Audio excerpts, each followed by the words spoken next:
in the burning sun. 16 men and a dead man's chest. Yo, yo, yo, yo.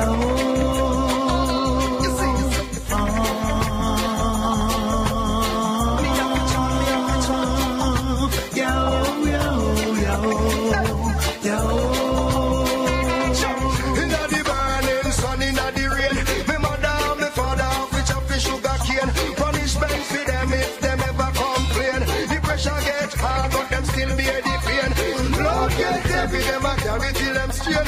Some do the money, so them gone insane. Now them a come with them drugs and cocaine. See them want to do it all over and over again.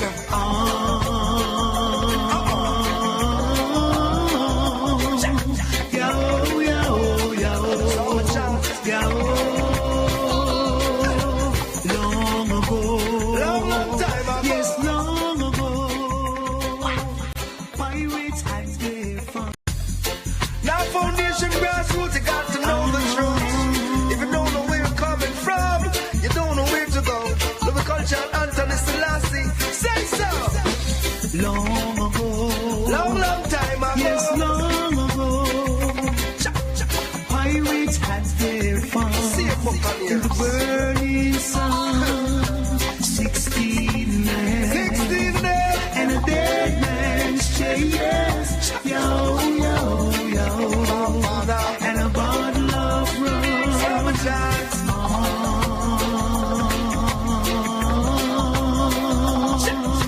Yo, yo, yo. Yo. Now every man and Janakins jumps like a bat. They come up on the base and now them come here with the flat. But they push me down the bottom, but we rise up to the top. And now them cannot turn me back because we pull up every gap. Cut me by the belly and the money them a bet. We see what kind of baby mama she a get. Is it a king? Is it a princess? So you see me generation travel through the stress. 16 men. 16 men. And a dead man's chest. Yo, yo, yo, yo.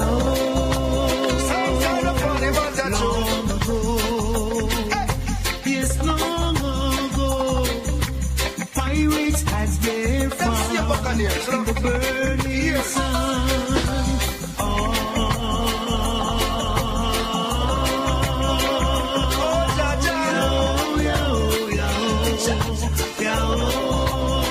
Well, this is more than history, more than mystery. Over the years, them all a try to trick we. No one cares about the poor black picnic. Down in the bottom of the boat, them sick we. Over we back police and whip them whip we. Don't even mention the big boat kick we. That's why we know we have to get the victory. See them all a cut the tongue, why cut chip we. Oh, too slippery.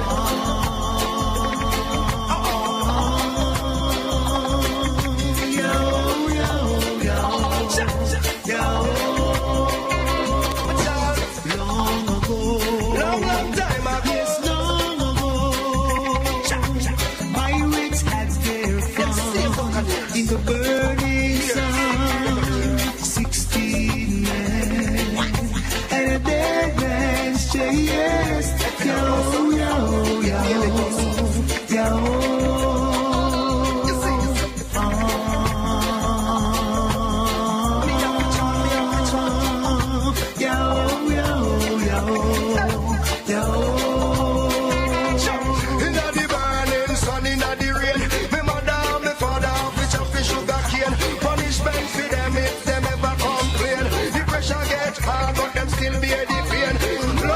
Every them a carry till them straight. Some do the money, so them gone insane. Now them a come with them drugs and cocaine. See them want to do it all over and over again.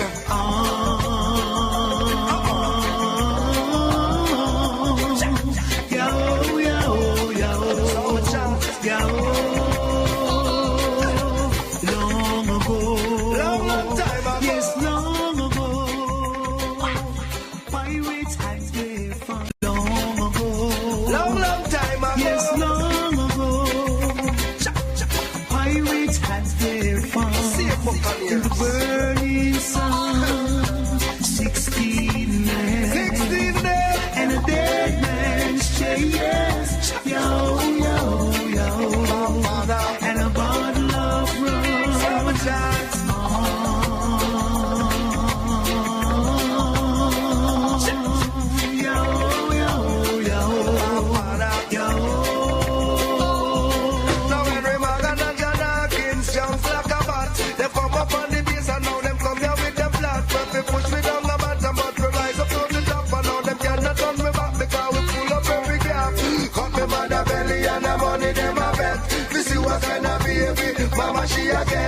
Is it a king?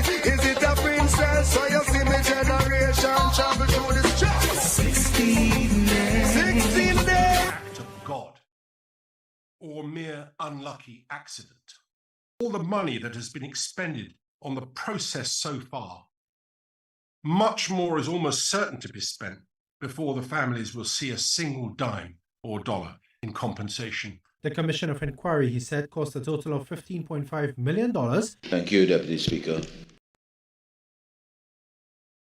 This was no act of God. This was no act of God or mere unlucky accident. All the money that has been expended on the process so far, much more is almost certain to be spent before the families will see a single dime or dollar in compensation. The Commission of Inquiry, he said, cost a total of $15.5 million. Thank you, Deputy Speaker. To the Honourable Prime Minister, given that the final report of the Commission of Inquiry into the Paria tragedy recommended that compensation be given to the families of the victims who were involved in this fatality without accepting liability, will the Prime Minister state if the government has considered offering compensation either through Paria or other avenues to the affected families on behalf of the state? Pleasant good night to all and sundry, East, West, North, South, Central, or Friends and Tobago, and wherever you are, streaming on the World Wide Web. A pleasant good day to you. Yes, this is the nightly edition of the Corridor Transformation, of course, this is Saturday evening. Your host, LENNOX Smith, of course, behind the camera on this occasion. Of course, we are working towards, of course, getting me in front of the camera, but whether I'm in front or behind, the quality standard and the issues are the same. And therefore, we have a duty and responsibility, of course, to not only be consistent, but to make certain that the information that is brought to your attention is not only verifiable, but the veracity cannot be questioned. And it is against that background, of course, I welcome you tonight. As per usual, I am pursuing a course of action that says that I'm going to take an hour until 9 o'clock. But the practical experience has been that we go, in fact, just about 10 o'clock or beyond. But that being as it may, if we have to go that route tonight, well, so be it. But I thought it was important, of course, to look at the Paria tragedy and also, of course, link it, as I promised on the last occasion, with the Venezuelan development. So we are going to look at that as well. And we are going to, of course, for our own, and I want to use a word that may not be consistent yet still consistent, a kind of oxymoron, may not be consistent with the topic that is topical at this point in time, but nonetheless has a connection. There is a connection between, of course, the situation in Venezuela right now, unfolding as we speak, and the prospects for the development of Trinidad and Tobago. And let us not fool ourselves. That is a practical, pragmatic, and pellucid fact.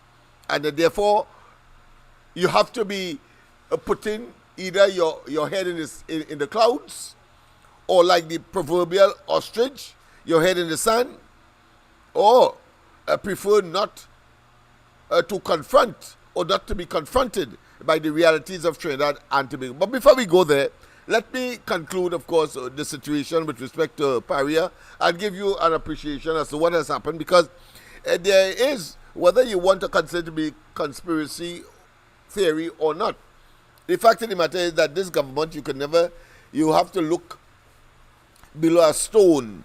And even if you look below a stone, you have to make certain that they are not there, because that is how clandestine they are, that is how secretive they are, that is how cryptic they are, and of course will only reveal information when they are confronted so irretrievably that they have to confess. We saw it, of course, with Dr. Rowley when he said that he did not have anything to do with what? Yes, with that shortlist that include, of course, Gary Griffith, that was forwarded by the Police Service Commission to the President then, Paula May Weeks, And the history is clear. We saw Dr. Rowley telling us that very pollusively that the government will not close down Petrotrin. And then we saw, of course, a most blatant, despicable exhibition of autocratic rule, authoritarian rule. Without consultation, Petrotrin was, of course, not only closed down, but it was fragmented to today, and all of which not to the benefit of Trinidad and Tobago. Benefit in the sense that in the first instance that I gave, because there are so many others, whether it be the Brent Thomas and the kidnapping from Barbados of a citizen of this country, or whether it be, of course, the Nelson Gate matter, or whether it be INS Gate for that matter. And then, of course, it started not that we ought to have been conscious, no, because we ventilated on last Thursday that people like Hitler and Mussolini and Saddam Hussein, all of whom turned out to be extreme, evil and despotic individuals, dictators of destruction, or should I say, dictators that are purveyors of destruction to their own people. Rowley is no exception. In your face, he will tell you what you would like to hear. And then at the end of the day, the action speaks opposite. Of course, we do not have to reference the matter with respect to the subsidies. He said there will be no subsidies. He said that there will be no property tax as far as a PNM government is concerned. And as soon as they get into government, as was the case with Hitler, Mussolini, and all of the international, well-documented, that all of us ought to know. And that's why I'm referencing them. Because while Maduro may be less, should I say, international, but of course increasingly becoming such, having regard, of course, to the fact that that Venezuela sits on the largest deposit of oil and gas in the world. And so you will appreciate the international dimension of the Venezuelan crisis and this despotic leader that is now, of course, managing the affairs of Venezuela. And then we have, of course, a prime minister in the context of Trinidad and Tobago that refuses categorically, and don't matter how he is cajoled, so to do, in the interest of Trinidad and Tobago. He does not recognize the human rights violation and the cruelty and the arbitration or the arbitrative conduct of a person who clearly is prepared to administer pain, agony, and evil on his own people. We see them, of course, a potentially richest country in the world, potentially, with all that oil reserve. People by the dozens, or should I say in numbers, disquietingly ravaging through dustbins and, of course, what we consider to be labas. But of course, these are dumps that are part and parcel of the results of human activity. And so we have seen scenes of all of that to know that all is not well. I say so because it is crucial that we understand what we are dealing with in Trinidad and the potential for Trinidad and Tobago becoming like that, albeit with different nuances, because Rowley has to be conscious, as we have seen, when he introduced Delcy Rodriguez clandestinely into Trinidad during the COVID. Nobody was supposed to know, but of course, I want to always thank those whistleblowers in the public service, clearly, who have brought these devious anti-Trinidad and Tobago, anti-taxpayers actions by this administration over the 9 years so far that they have been in office to the forefront and the consciousness of the opposition, who relentlessly and who fearlessly delivers. And I say delivery here, not just, and I'm using the opportunity so to do, not only the context of sharing these information that are disquieting and that are troubling to the population, but because Kamala Prasad Bisesa and the UNC it displayed a people-centered human rights adherence and non-interference with independent institutions, and were not prepared to act arbitrarily against the interests of the people of Trinidad and Tobago. We have seen that in operation between 2010 and 2015, and then came into our space, our faces, this obnoxious, evil, wicked, diabolical, insensitive, near the well, the collective of which clearly can only be described as a threat to the existential civilization or society called Trinidad and Tobago. And therefore, when we make the comparison, as we must do, in order to determine, because the penultimate year is this year, next year is in fact an election. He could jump high, he could jump low, he could try to obfuscate, he could try to deflect, he could try to, of course, generate excuses such as recently been projected, in that some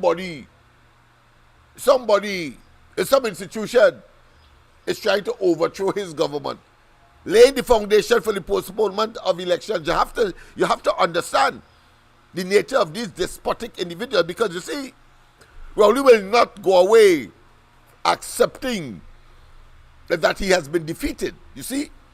So he will do everything in his power, as we saw in 2015 and in 2020, to get an unfair advantage. We know him now. The thing has come full circle. And you only have to be a blind person. You only have to be myopic. You only have to be stupid to consider Rowley and the PNM as a viable entity, political vehicle for future government and governance in this country. In my view, of course, and I've said it over and over, they must be relegated to the dustbin of political history in this country, and our future generations must be reading about them. That is how deterministic this government and this political organization must be seen. You see, because when one looks at the Balisier House, a monstrosity of concrete, bricks, mortar, and steel, and we're only telling us in 2015, just before, maybe as a glad handler, or it could have been divine intervention, making him reveal the truth, so we can now make the comparison. And don't get me vexed before I play it one time.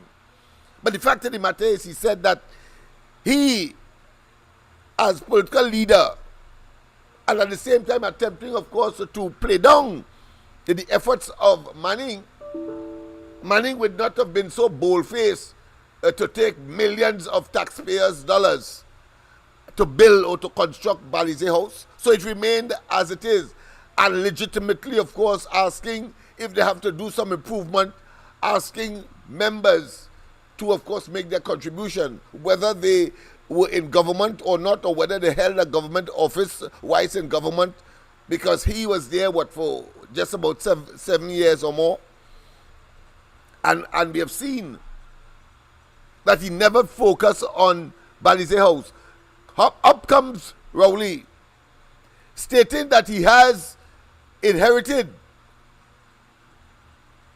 And I want you to take note of the term inherited, meaning that it was either bequeathed, or you got the advantage or the disadvantage of something left by somebody else or some entity.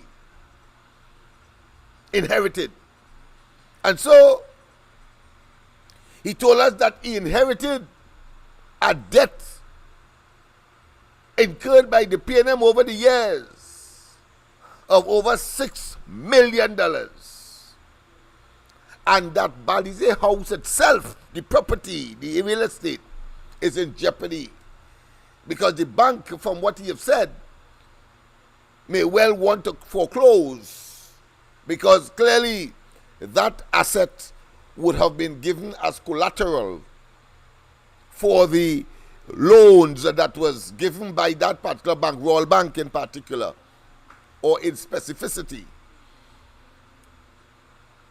And therefore, given the impression that the bank was about to foreclose and he was approached by the bank, telling him, listen, the party owes them $5 million, and there was additional $1 million with respect, of course, to other creditors, whether it be in the advertising field or whether it be in the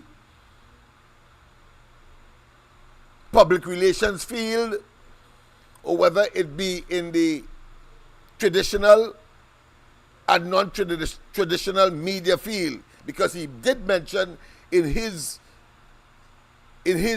summation as to the state of affairs of the party called the PNM that CNMG was owed an additional $100,000 and other entities.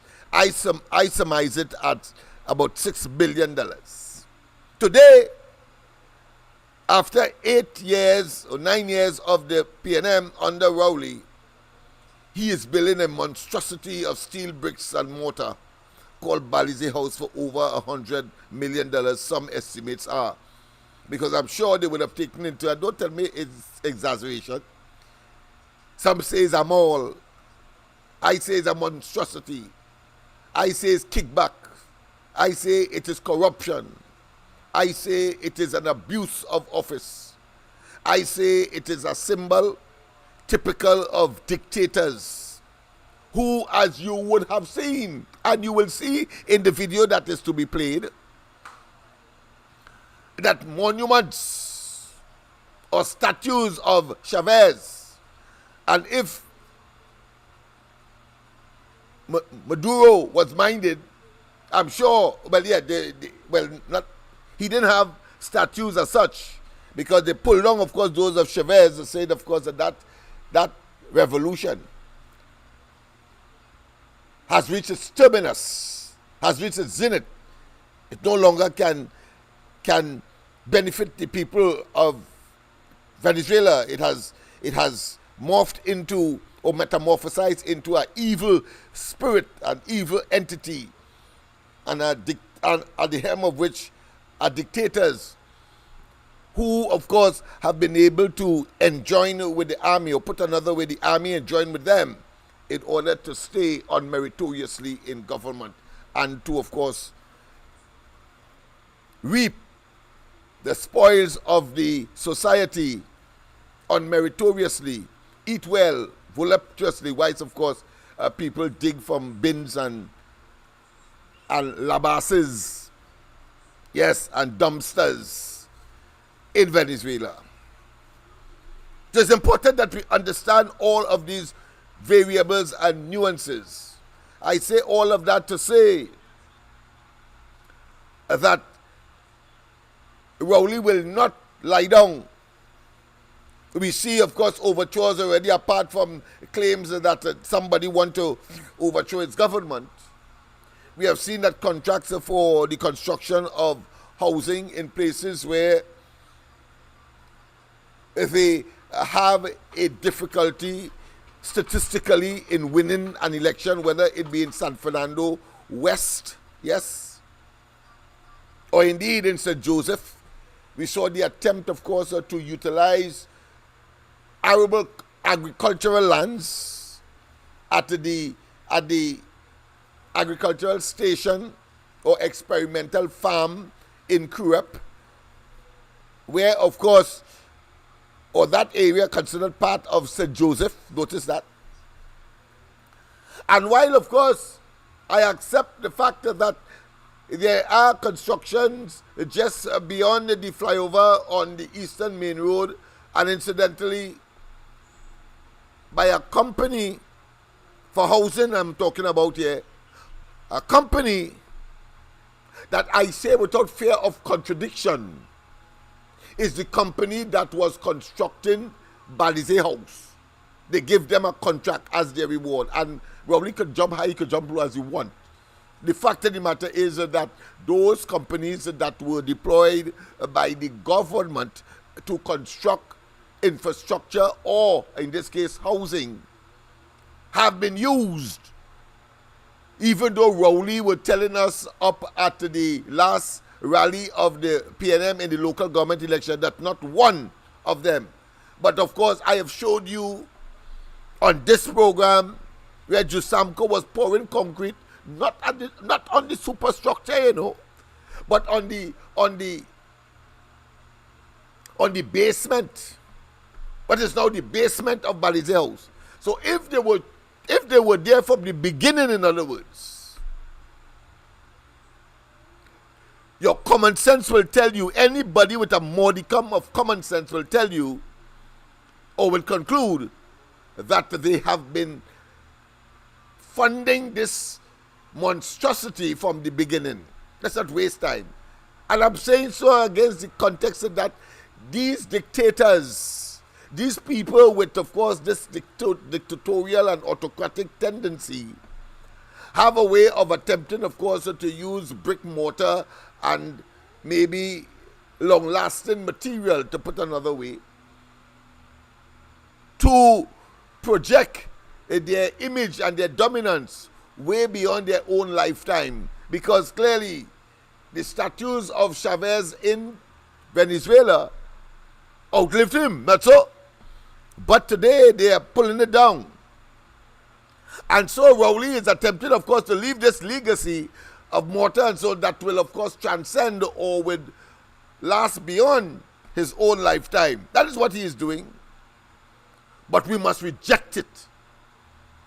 And I know that they are engaged, of course, in expediting, but every time they expedite, because they have to manufacture contracts and so on so that they could get Balisier House finished, I want to say that the Lord moves in mysterious way. Do not be surprised if Balisier House remain unfinished. Just as how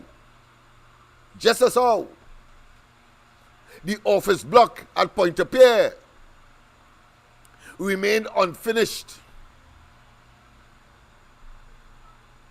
And it's still there, growing moss and rusting on that compound. When the PNM operative was there controlling Petrotrin and invested, of course, in a, what I consider elusive gas to liquid plant.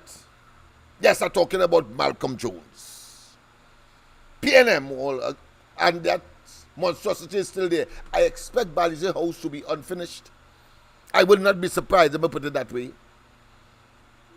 And that, of course, Rowley be blamed, but more significantly, that the PNM remain out of the runnings for any political office in terms of managing the affairs of the country in the not too distant future.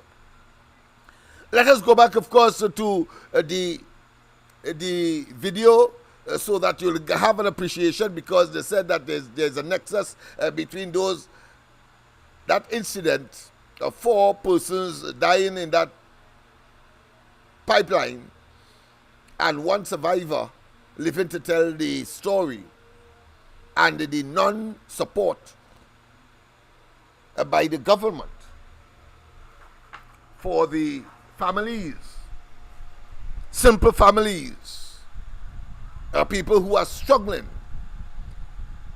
I wouldn't say that they are groveling as yet, or should I say they are in abject poverty, but certainly have not been compensated. Let's Let's hear the chairman.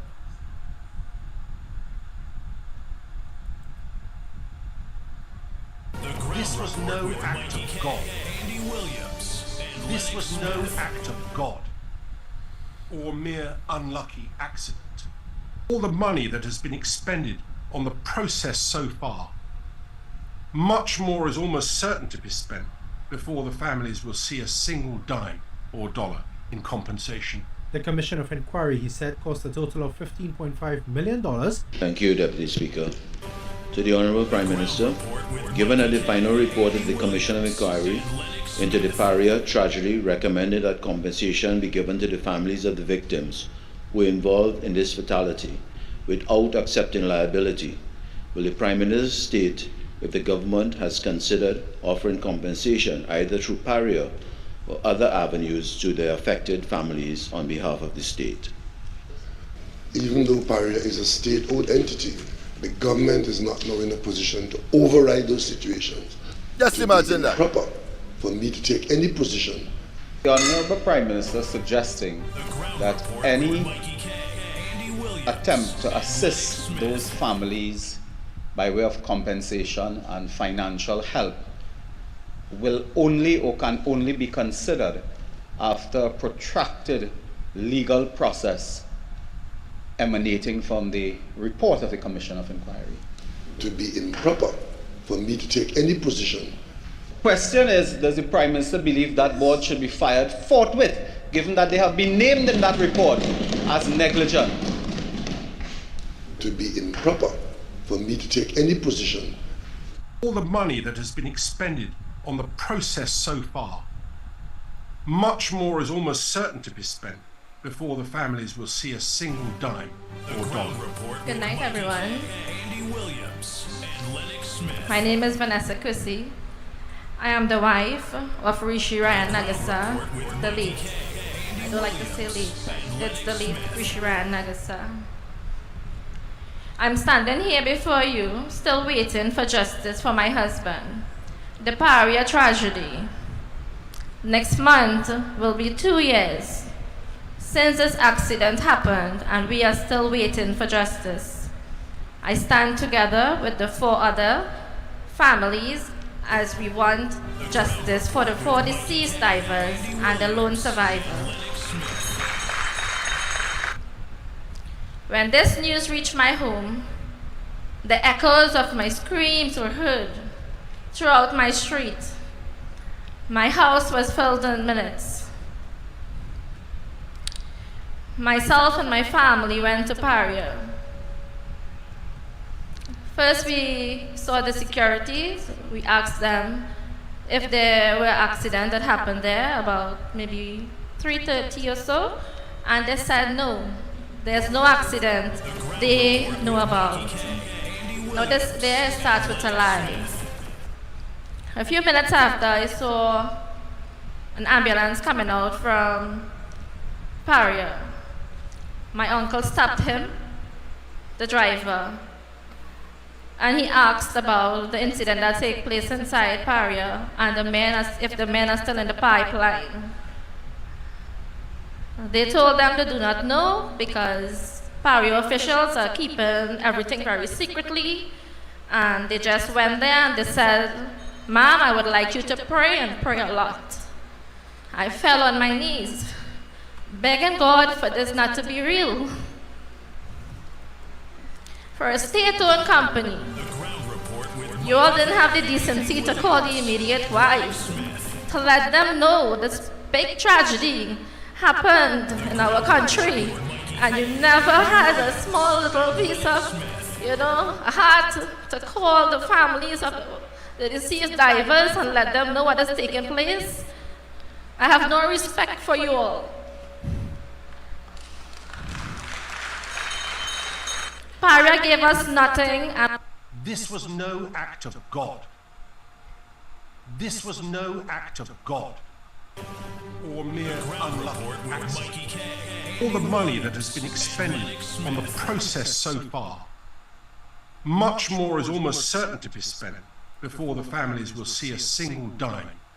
Even though Paria is a state-owned entity, the government is not now in a position to override those situations. It would be improper for me to take any position. This was no act of God. This was no act of God or mere unlucky accident. All the money that has been expended on the process so far, much more is almost certain to be spent before the families will see a single dime or dollar in compensation. The Commission of Inquiry, he said, cost a total of $15.5 million. Thank you, Deputy Speaker. To the Honourable Prime Minister, given that the final report of the Commission of Inquiry into the Paria tragedy recommended that compensation be given to the families of the victims who were involved in this fatality without accepting liability, will the Prime Minister state if the government has considered offering compensation either through Paria or other avenues to the affected families on behalf of the state? Even though Paria is a state-owned entity, the government is not now in a position to override those situations. It would be improper for me to take any position. The Honourable Prime Minister suggesting. Yes, indeed. We have heard enough. It's irksome to the air already, and to be so blatantly what I consider to be heartless, brutal, to the point of insanity, is the most egregious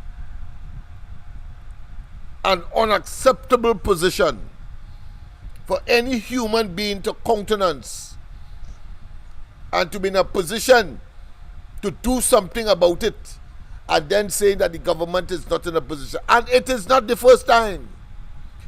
You see, when the young man was murdered by friendly fire in Diego Martin, I'm talking about a police officer. Remember that?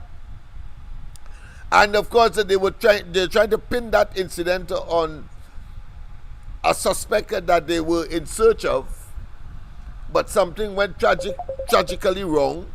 They blamed others, but let me just take this call. I'll continue afterwards. You know, we give way to the callers. A pleasant good night. Welcome. Hello, good night, Mr. Lennox Smith. Good night to you as well, my dear. It's so sad to see this thing with the Paria divers, the family, but you can do what you want. They ain't care nothing about them people.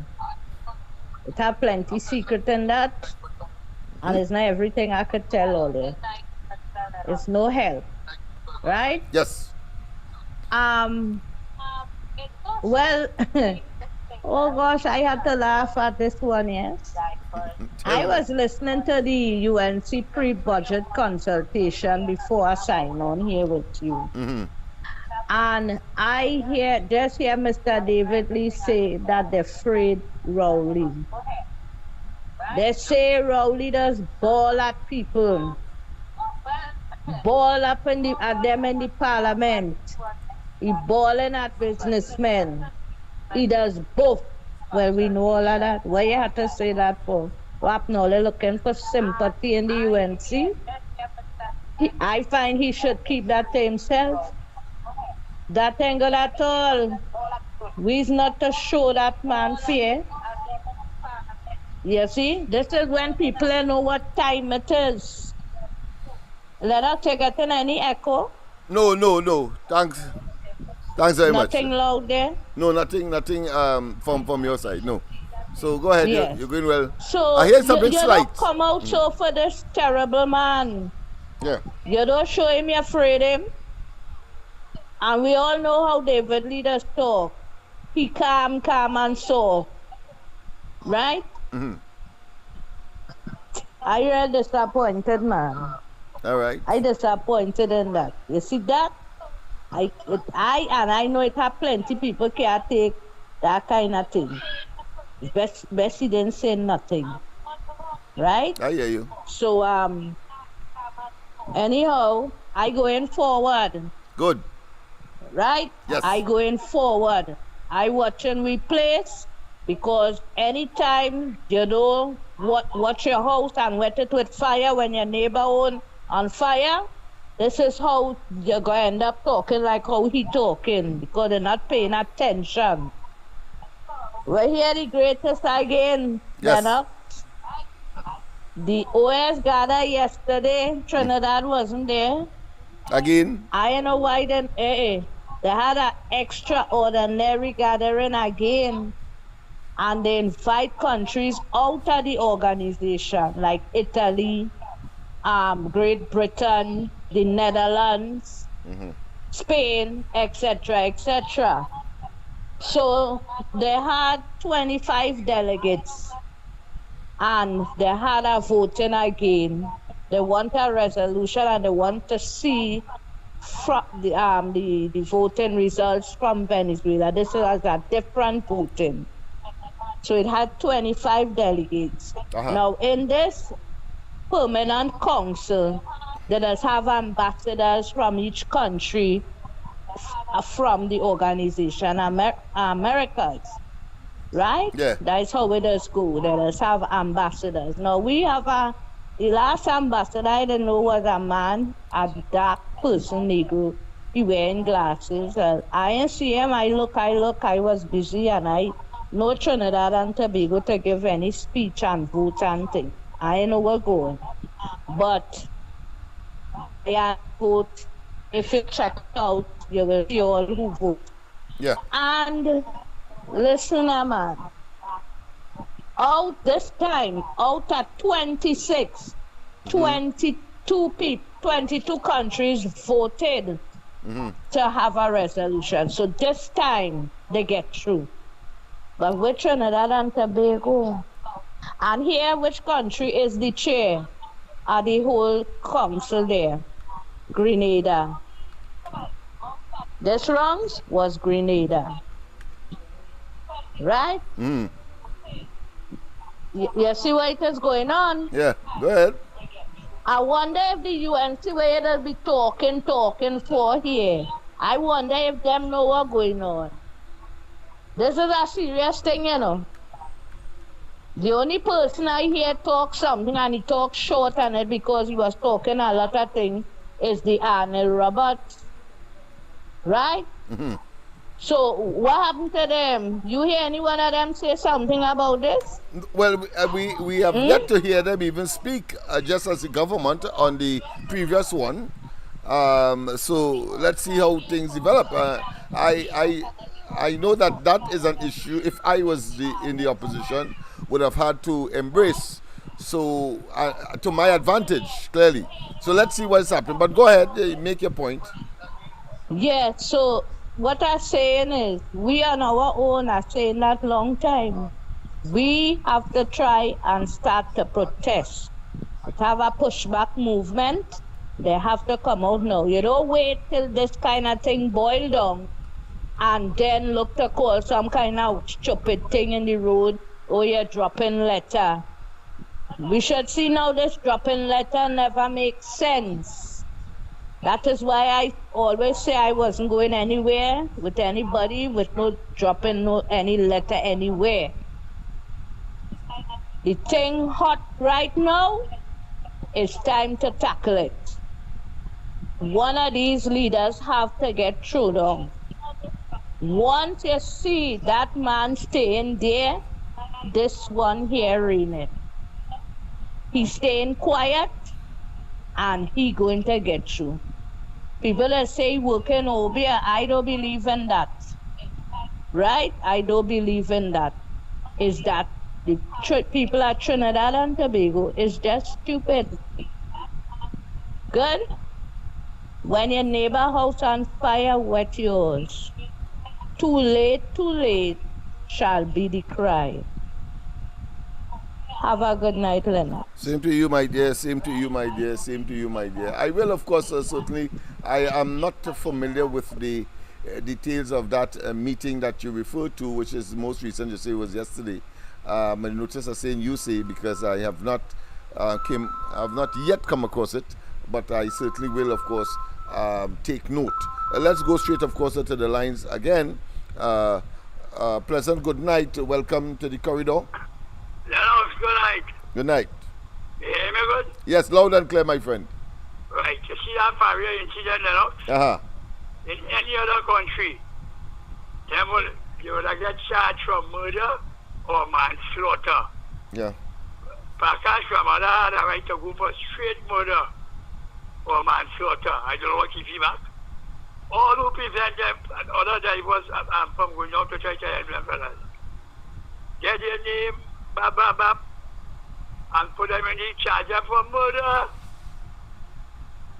That was murder, LENNOX. You know if I maybe about that? Yeah, because there's a traditional thing in Trinidad where police, if a person is, clearly the evidence shows the investigation lead them to manslaughter, they charge you for murder, and then of course the court will reduce it to manslaughter, and then the process continues from there. But in this particular case, I see that they went for corporate manslaughter, I believe it is called. LENNOX, you remember a fellow called Danraj Singh? Danraj Singh, yeah. Danraj Singh. Yeah. They had that man in jail for 2 years on trumped up charges, yeah? Yes. This government. Yeah, and he was charged for murder outright, and then I think it was reduced, and then eventually he was exonerated, even though he was there for so long. Go ahead. No, he had to appeal and all that. Yeah. His wife was told by people, go and talk to Carl Hudson Phillips, the greatest. I always say he was the greatest. Because the man couldn't even get a hearing.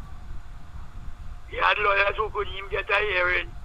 Just have been punished in jail for 2 years.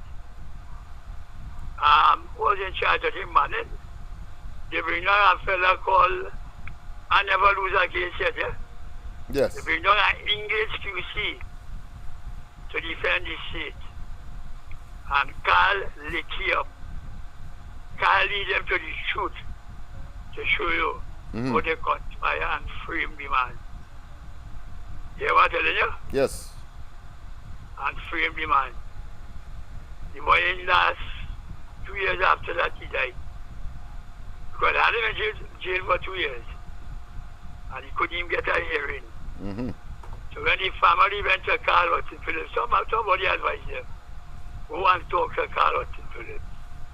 But in 2 weeks, Carl get a hearing in the court. They have a judge or magistrate in this court who that dare tell Carl Hudson Phillips he can't get a hearing. Not one of them. Carl was the greatest LENNOX. If a man like that was around, which is the same thing would happen. Prakash Ramada had a right to go for straight murder and then they reduce it to manslaughter. You know what? They ever didn't tell you? It was not an act of God, nor was it an accident, so it was. It's an act of man. It was not an act of God. It's an act of man. And it was not an accident. Yeah, it's an act of man. It's a deliberate act. It's a conscious act. That's what he's saying. All who prevent the other drivers who want to go down and rescue them. Yeah. Man come up there with gun and all kind of thing. That should have been straight murder. Prakash should have go for. But then I didn't. I know he's a good lawyer. But he ain't no Carl Hudson Phillips. Yeah, he ain't no Johnny come late. He ain't no neophyte. Yeah, I agree. No, but he should have known. Go for murder one time. You know the next thing I want tell you, LENNOX? I was listening back to the interview I had with Annie Roberts and so on before you came on. And you were talking on sport, right? Yeah. You know, the marathon, the 20,000, the last event in the Olympics. You know, we didn't even know who win. We had to go to computer and to see another Ethiopian minute. Yeah. So the greatest marathon runner they ever had is a fella called Abibi Bikila. He run that 26.3 miles like nothing. The James was selling 2 kilo and he run barefoot. Barefoot. BBB killer used to say LENNOX and Chilati. Yes. This one what they had in which Ability is ability, man. Yeah. I can't remember if he won barefoot in the last one. He died at 41, you know. Oh, 41, early. All right. Early, because when he was going for the third one, I can't bump him down. Yeah, I think it was some accident. Yes. Somebody told me that, yes. Yeah, BBB killer. The creatures of all of them. So I had to tell you that. But Prakash really disappointed me by not putting any people in court for murder. Mm-hmm. Yeah, I don't know where the judge is. Did she actually tell you that? Yes. We'll talk again later. Yes, indeed. Thank you very much, of course. Yes. People, of course, I was concluding that situation in terms of the harshness of this government, in relation, of course, to issues such as that which occurred in that oil pipeline. And I was talking about that young police officer who was accidentally shot by his colleague, but they tried to palm it off on a suspect, but eventually that fell through, and the matter is now an internal, let's say, search for who fired the shot, etc., among the police officers that were on duty. But that's not the point I want to make. The point I want to make is that there it is. The Kamala Prasad Bisesa did make an announcement that they would be allocating $1 million to the bereaved family of any officer, whether you be in the army, whether you be in the police, whether you be in the prison service, in those protective agencies, those agencies that are responsible for our security. The families will be the beneficiary of $1 million. And that incident occurred, and one would have expected that mechanism would have been triggered. But you remember prior to that, there was a breakout from the Port of Spain prison, where, of course, officer also was shot and died. And Rowley and they were hesitant. They were saying that the Kamala Prasad Bisesa administration didn't put any procedure or protocol in place for that $1 million. They only mention it. Now that tells me, my common sense will tell me that was a cop-out, not because $1 million, as far as they're concerned, is too much for ordinary persons, including, of course, those of police officers. That is what the evidence and the attitude and the conduct of the Rowley administration would have suggested to anybody who have an appreciation of the circumstances. And, of course, how that came up. The fact that Kamala Prasad Bisesa came up with that idea, and the fact that they were in opposition, and the fact that they would talk about it, Rowley and they were trying to be, of course, preemptive, because their position is that they ain't paying no damn $1 million or giving out no $1 million to no family of persons who would have given their lives to a particular national security entity, in this case, of course, the police, because that is their position. Eventually, of course, they created the opportunity for people to get the $1 million, but that was under serious pressure. And I'm saying so because it is not the first time either that they are pressured to do what is right and what is good. And therefore, if it is your initial knee-jerk response, if you want to call that, whether you want to see it as capricious or as accidental, the fact of the matter is that if my first gesture is no, then there is a thought pattern that would have initiated that.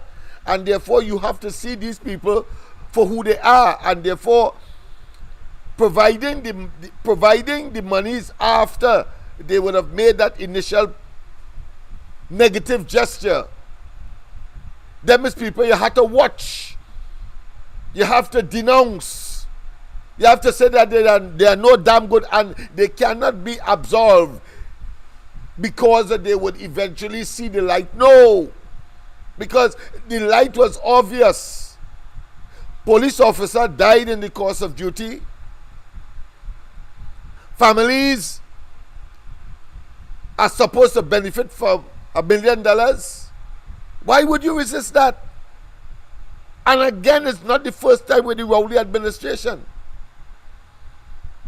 And I want to tell you as well, before I go on to the other examples of a similar nature, to show a pattern of behavior that is clearly unbecoming, dangerous, ruthless and brutal, especially against the background that, look, you have Balisier House, look in the parliament itself, in the cabinet itself, hundreds of recusals for the benefit of parliamentarians and ministers. Let's go to the line. I have not reached the climax yet, but we have to go to the line. A pleasant good night, welcome. A pleasant good night, welcome. Pleasant good night, we lost that one. I call back, sorry about that. But I thought I was on time in acknowledging your presence. But the point I am making, people, probably it will give me some time to conclude. The point I am making is that the cabinet is the ultimate decision maker in the country, and it can, of course, make decisions that are off budget as well as once they make the decision as a majority with the concept of collective responsibility, that is as good as gold. It is as solid as anything you could conceive of. The cabinet can go off and they can come on and they can stay on budget.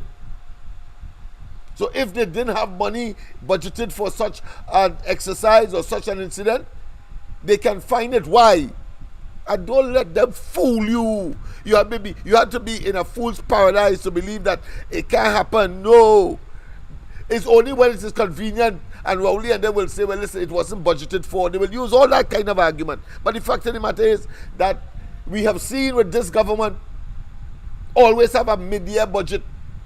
And what that is all about, that is for Parliament to rubber stamp monies that they would have spent beyond what they said they would spend in the substantive budget earlier in the year. Let's not waste time.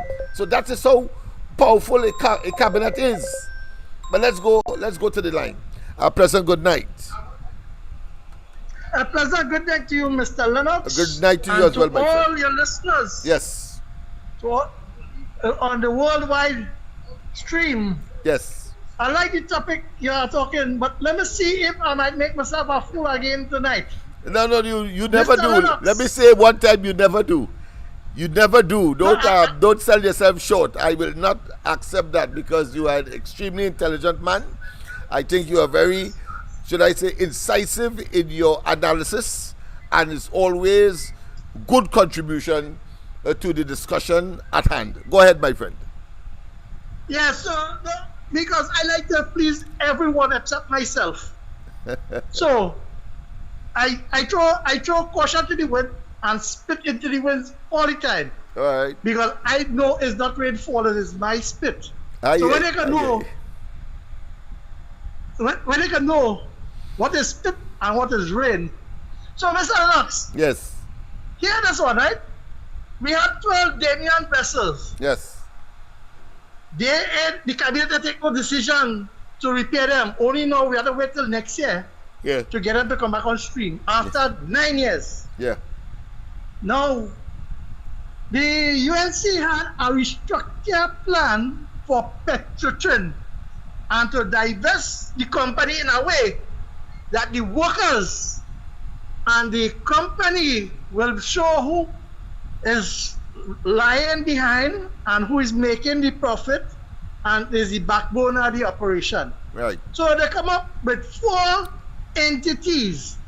They spend $65 million. That's the UNC to get that report going on the union. Yeah. Right? Yeah. That is the Ashley report.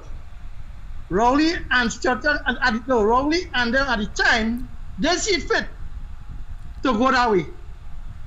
Right? Yeah. They use that and twist it, because remember, you only way cabinet could have used things to benefit. They twist it and they close it down.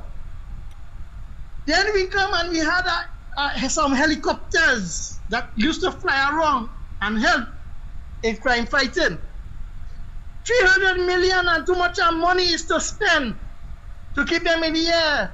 He come and he sell them in the middle of the night and move them out in the cover darkness and he go on. But the cabinet approved that.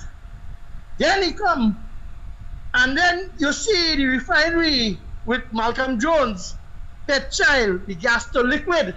Yes. Just to make Malcolm Jones try to look good as how they have a fella. Right now, he gave the narrative and he changed it because he get plenty oil in the ground. When the gas to liquid, they come and they give, the cabinet can run quick with the ministers on the board of a private entity to form NICON. Yeah. They could approve that quick. Stuart Young could come, right? And in NGC, after the People's Partnership, buy back Phoenix gas and bring it back home to us, because that was the revenue earner for LNG sales, was making more money, and he was getting more money in that way than the trains and them, because at the time when Manning negotiate, right? Mm-hmm. We didn't get in much, just like Granger in Guyana. We come now and we bring it back. What's your turn do with it? And what do you do with NGC? It on the verge of, me know if it had gas, it had production or what. But NGC owners set the gas things. But where the revenue? Then we come. But I want to ask this question, Mr. Lennox, right? Mm-hmm. The Balisier and the vessels and them they buy, they bring about 4 different vessels. But the Balisier for 14,000 a month was the service in the bridge. But they bring a boat, it takes 7 months to go. Cabinet approve it fast and 1 month. So you see, when time for to give approval for people and the citizen, 9 years, right? A highway building. When OAS, the part what the win the case as the bankrupt case, the contract could continue. He used that and cabinet run and change it. Where the money they get, the boss it about. So Mr. Lennox, I like the program. Thank you. And you know, I just want the listeners to know that the robots and them reach in the Ministry of Health. Have a nice night. Yes, indeed. Thank you very much. Of course, we have another call on the handheld set. Present good night. Welcome to the corridor. Hello. Welcome to the corridor. Yes, welcome. Deborah. Sorry that we have a program on. I don't realize it's you. A stalwart of the UNC people who got a stroke or so. I promised to visit her. I will do so tomorrow. So I'm sure that you're hearing, but I am on a program right now, the Corridor Transformation. So if you go on YouTube right now, you will see me. Just key in Corridor Transformation, or you can go on Facebook. Well, on Facebook we are on Love Laventil, because our Corridor Transformation page was of course hacked into. So you have either of them. I'll call you after the program, Deborah. Yeah, okay then. Yes, indeed. So everything is happening, of course, on the Corridor Transformation, as you would know by now. Let's go to another call. A pleasant good night to welcome to the corridor. Lennox, how are you doing today? Well, of course, as good as could be in this circumstance. I had a wonderful time last night, extraordinary. I spent some extra time flexing, if you want to call it that, and I'm looking at these young people who can equally flex I can't say I could compete with them, but certainly in my own way, I was able to enjoy myself. Good. That's what life is about. Eh? Yes. To create some form of happiness. Of course. Yeah, when you were talking about Paria fuel, a lot of people in villages, and maybe people like me too, really don't understand how Paria fuel came about and how Petrotrin was created and where Petrotrin came from. And we don't really understand the roles of all these CEOs and big board members, what they played in the management of the oil and gas industry in Trinidad. And a lot of us don't know the salaries they made because the government isn't very transparent in that. No. But these are very, very big jobs. Espinel made a lot of money. In fact, most of his money came from the energy sector. And I'm sure he had private contracts and private dealings like they all did. Yes. But you see, beside that, right, and all the mismanagement, the billions of dollars that came in, what really upsets me is that the Prime Minister, whenever anything is happening in this country, he's so removed from the situation. And I say that because, like, for example, with the children today, the kids today in crime, he says he's busy doing other stuff, and he'll say, off the cuff, yeah, children need to make better decisions. Or women getting killed, well, they need to pick their partners. What can you do? What can you do? Yeah, children dying. They should learn to play better. They cannot shoot the police because, the police will shoot you. So, what you're going to do? What you're going to do? That's how he speaks to us. He never gets in front of the podium and speak to us directly and tell us, look, we have a crisis in this country. We want to change the future of our youths in this country. We are going to invest more money in real infrastructural programs that's going to help every single villager in this country. We have the money, we're going to do it. He'll never come and say that. Or give us hope. All he says, well, we need to pray, you have to pray. And he'll show up at every religious holiday wearing the traditional clothes of that religion and pretend to be a leader when he really isn't a leader. And I say that because the most, to add insult to what he did and how he speaks to us is how he treated the family from the diving accident, that tragic accident. When those men, the deceased, the victims were in that pipeline, they were all alive, right? They're all, one of the guy, Kazim, the junior guy, had a GoPro camera on his head, and it recorded everything, and that is waterproof, and they played the audio, and in the audio, what was really sad was all these grown men were comforting each other and praying. They were comforting each other and praying as they were slowly dying. And our heartless Prime Minister was never moved by that. Never moved by that. Never came and said, the tragedy that happened, we're going to find what's happened. We're going to make sure these families are taken care of. We're going to provide for them. He never even offered these families a cup of water. That is the kind of monster we're dealing with. A heartless man who has no compassion except for the people around him and his buddy Newman George, whose wife is the Speaker of the House. Tell me what's going on here, man. Newman George, he wasn't even sensitive. None of them were. They were so removed because these guys have no idea about safety. They have no idea about balancing budgets and books. Paria Trading uses most of the U.S. currency in this country, don't they? Because you know what they're doing? They're buying oil and they're reselling it to us so that we could have fuel for gas, for diesel. We could run the cars. The gas station could get it. Paria Fuel is making a lot of money. And who is getting all the salaries over there? A tight circle of the Prime Minister's friends.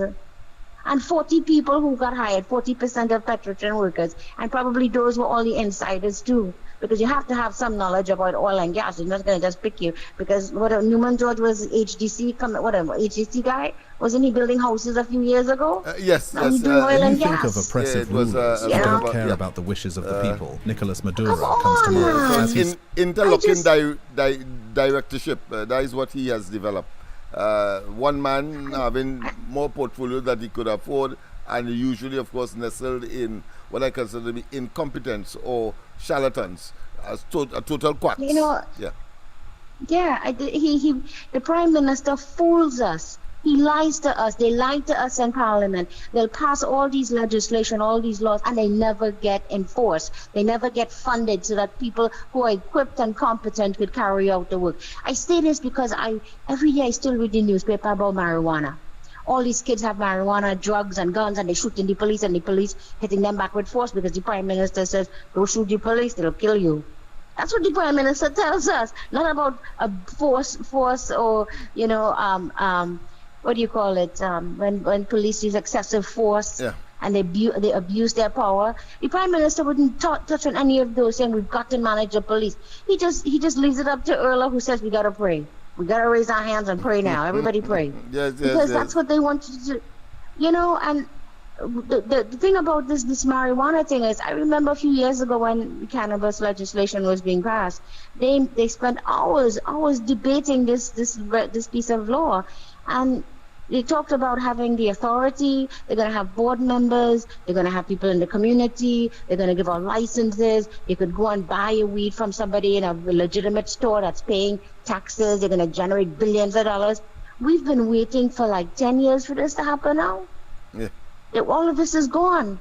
And we're still getting lots of brick weed coming in from South America. Somebody has to be making money, because every village has the same brick weed. And to spread that around all over Trinidad, where is it coming from? And who's making all this money? Who's in charge of all that distribution? Somebody getting paid out of this. Because we have good weed in our country and we can't grow. We only allow 4 plants and you can't get seed. What is going on? The stupidity of this.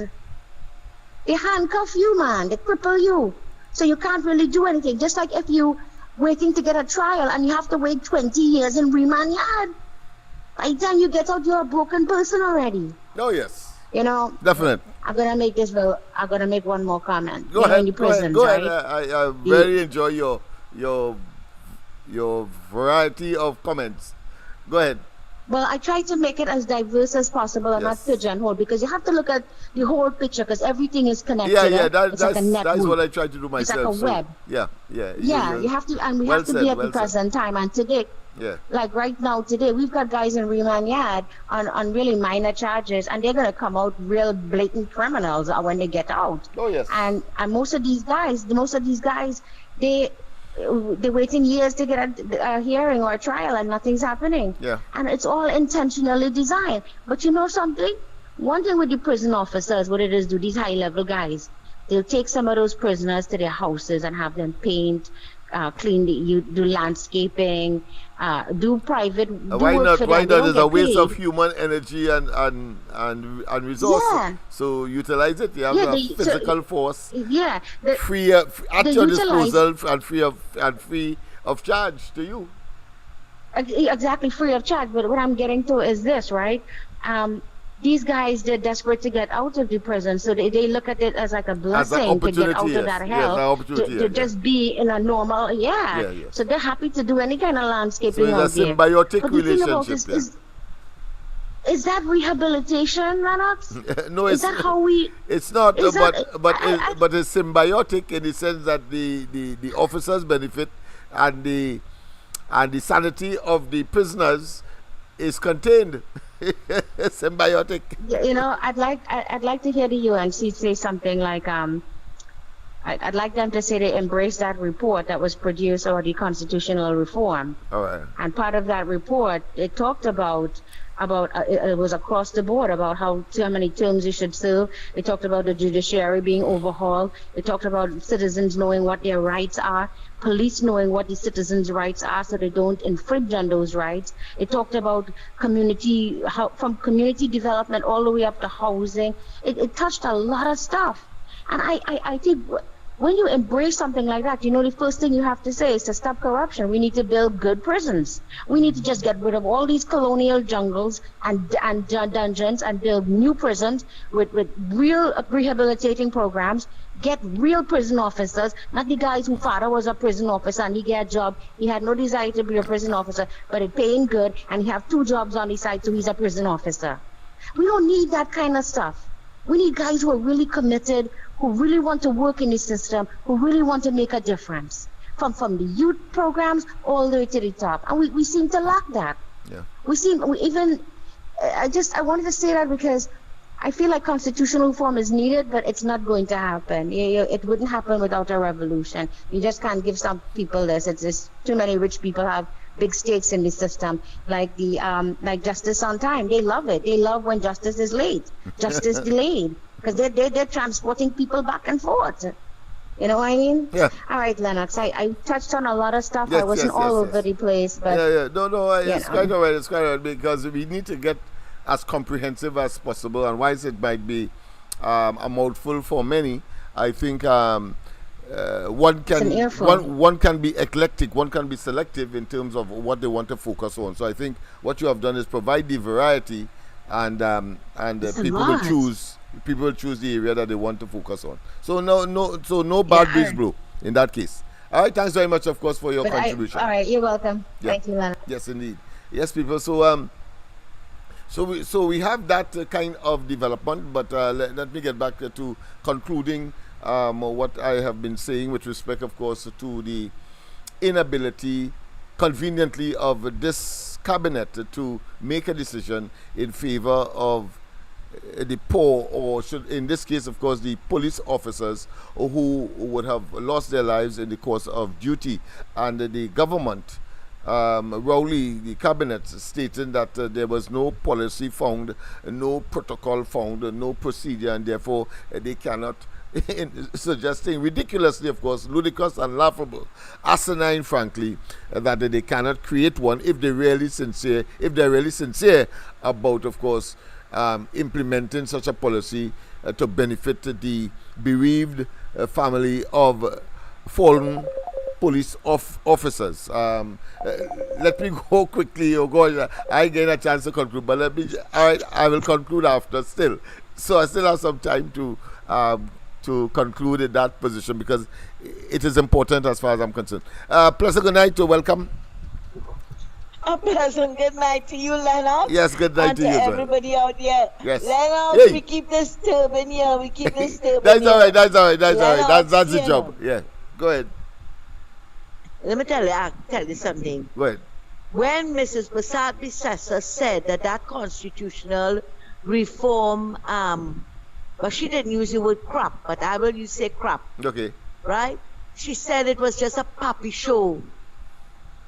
She said she hit the nail on the head when she said that they were fooling the people.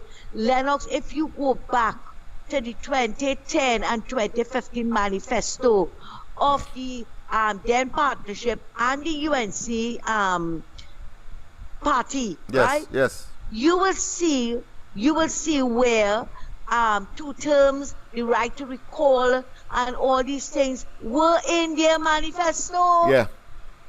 Because I remembered when they were doing the debate for the right to recall, and the 2-term Rowley said he's not going to support it. Mm-hmm. He is not going to support it.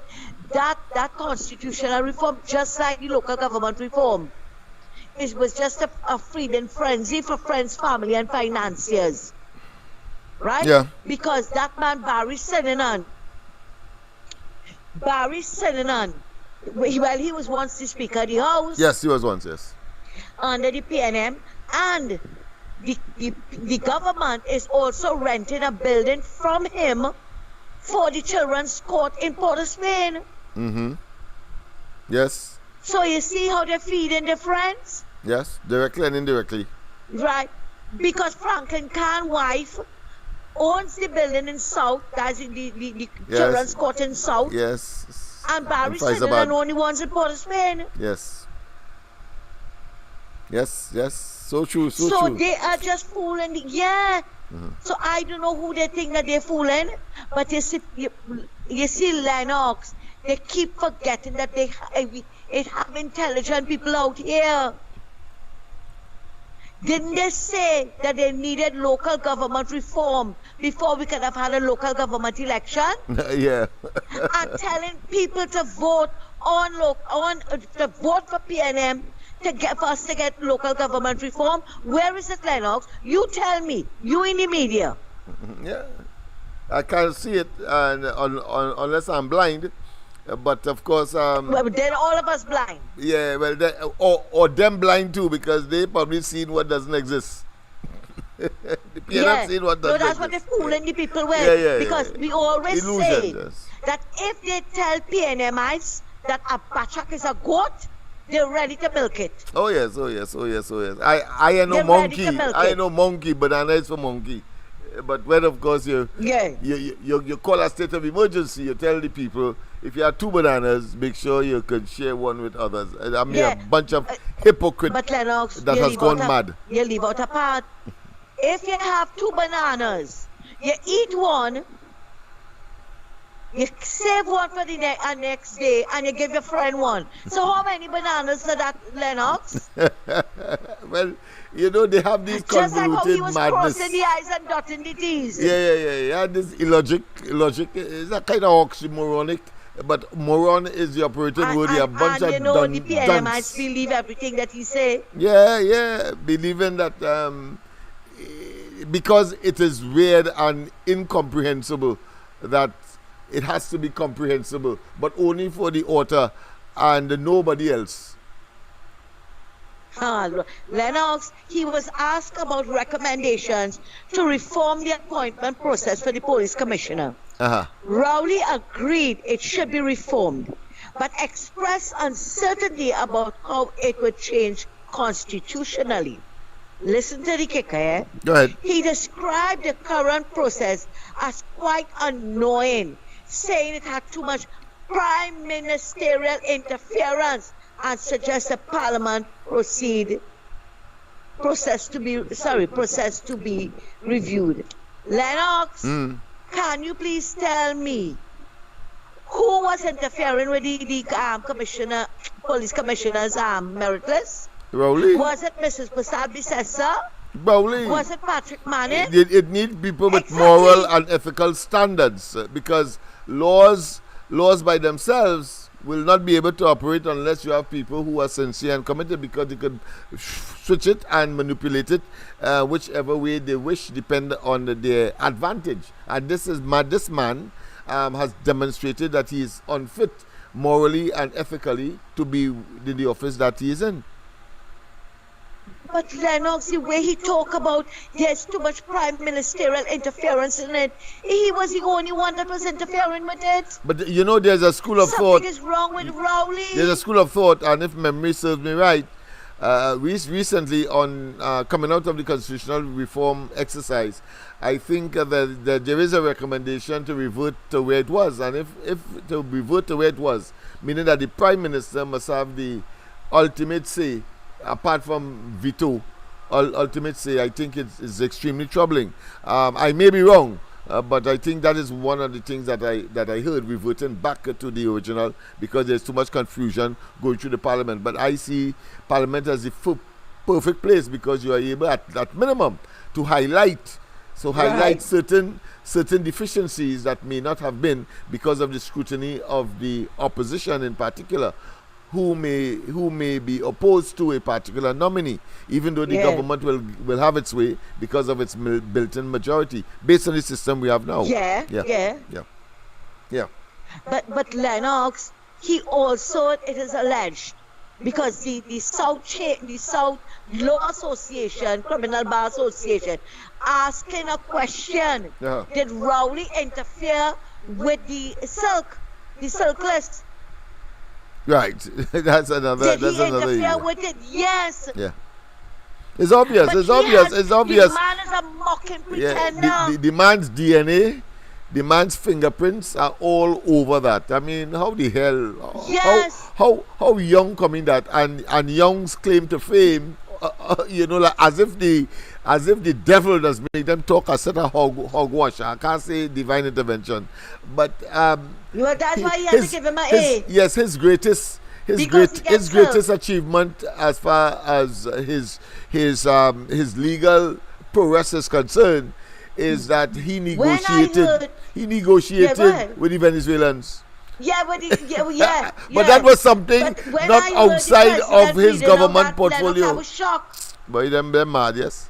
Even Faris. You had to come in with that reputation. Come into the program. But we want to know why Faris got it. Yeah.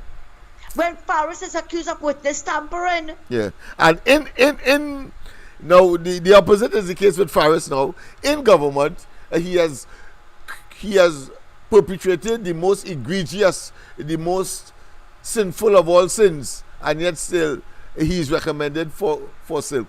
Young, on the other hand, never did anything significant outside or before he came in, but based on what he did while he came in, which is his function and duty, he gets Silk.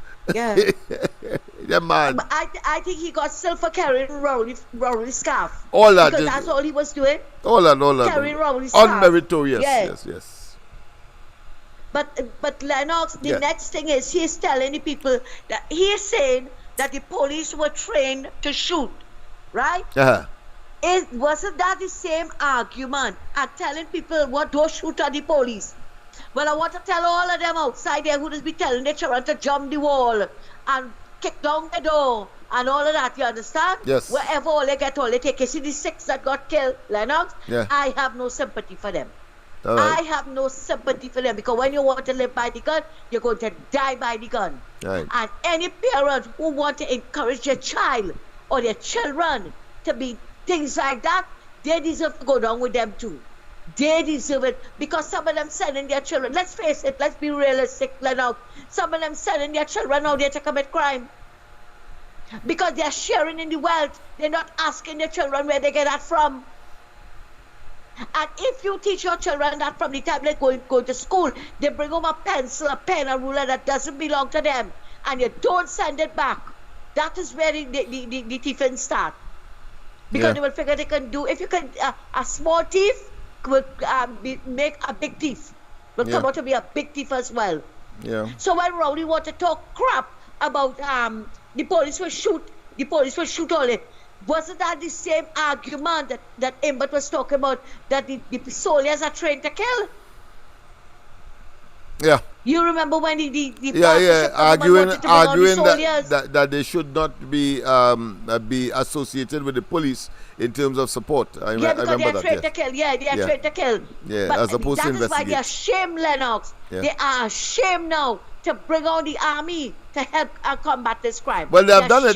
They have done it. They have done it. They have done it without making it official because, right, on George Street, on George Street, quite a lot. I saw what two army trucks, a police bus, five police cars, and they offload themselves onto George and went through, of course, the housing development across to Nelson Street and so on in an exercise, and they were fully geared, and of course they had on their mask and so on, and so that the point I'm making, it was noticeable that the police was there. But what I noticed about the army vehicle, however, rain was falling, and you know these large trucks that carry the police, the army official there, the men. Well, there was 1, 2 or 3 gaping holes, and as the rain started to fall, you know what happened there? they had to be looking for shelter inside of the truck. They had to be looking for shelter because because was like just like the PTSD buses. It was really it's comical. So I am upset and having a bullseye view of that development and the officials, the soldiers and them campaign and trying to avoid the elements from within. Get it wet. So it was comical. But go ahead. I thought I should intervene that. No, Lennox, I'm finished. I was saying thanks for listening to me. Yes. And we will chat again. Take care and have a good night. Certainly will. Certainly. Thank you. Yes, indeed. People, of course, it's already 30 minutes past the hour of 9 o'clock. I promised 1 hour. I'm tempted, of course, to stay there. I have not reached, of course, the Maduro clip as yet. What I'll do, I probably will put on the Maduro clip and hope that people don't call so that we can complete it. But if you do, I will respond. I will be in the background. But only to conclude what I was making the point about the cabinet. I think I have made it very clear the cabinet has the ultimate power to, of course, engage in activities that may not be budgeted for. So that is not an argument.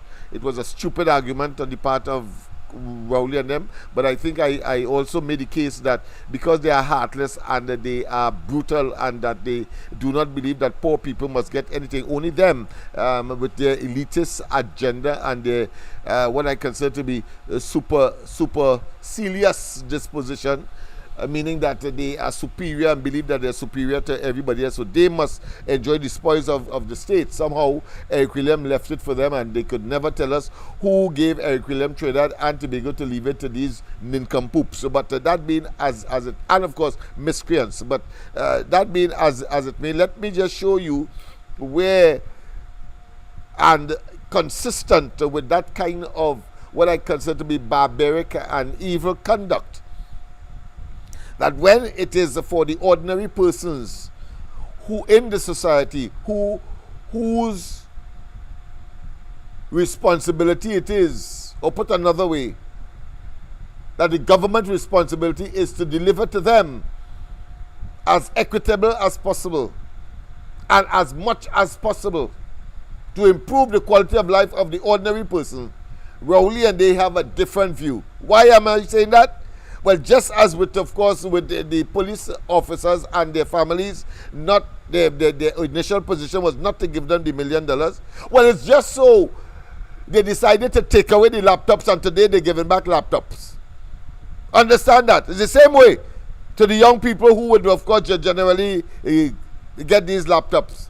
Let me also tell you, it's the same way today that they run into the ground. Those vessels, those two vessels, the Express and the other one.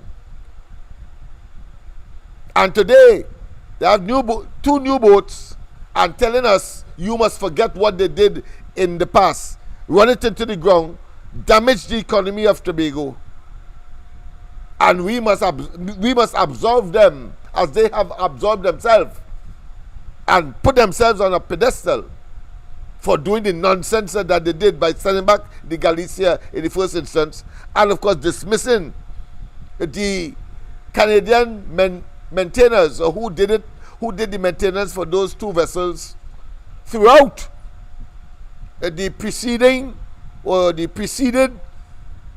Kamala Prasad Bissessa UNC administration, without fail and with the greatest of efficacy.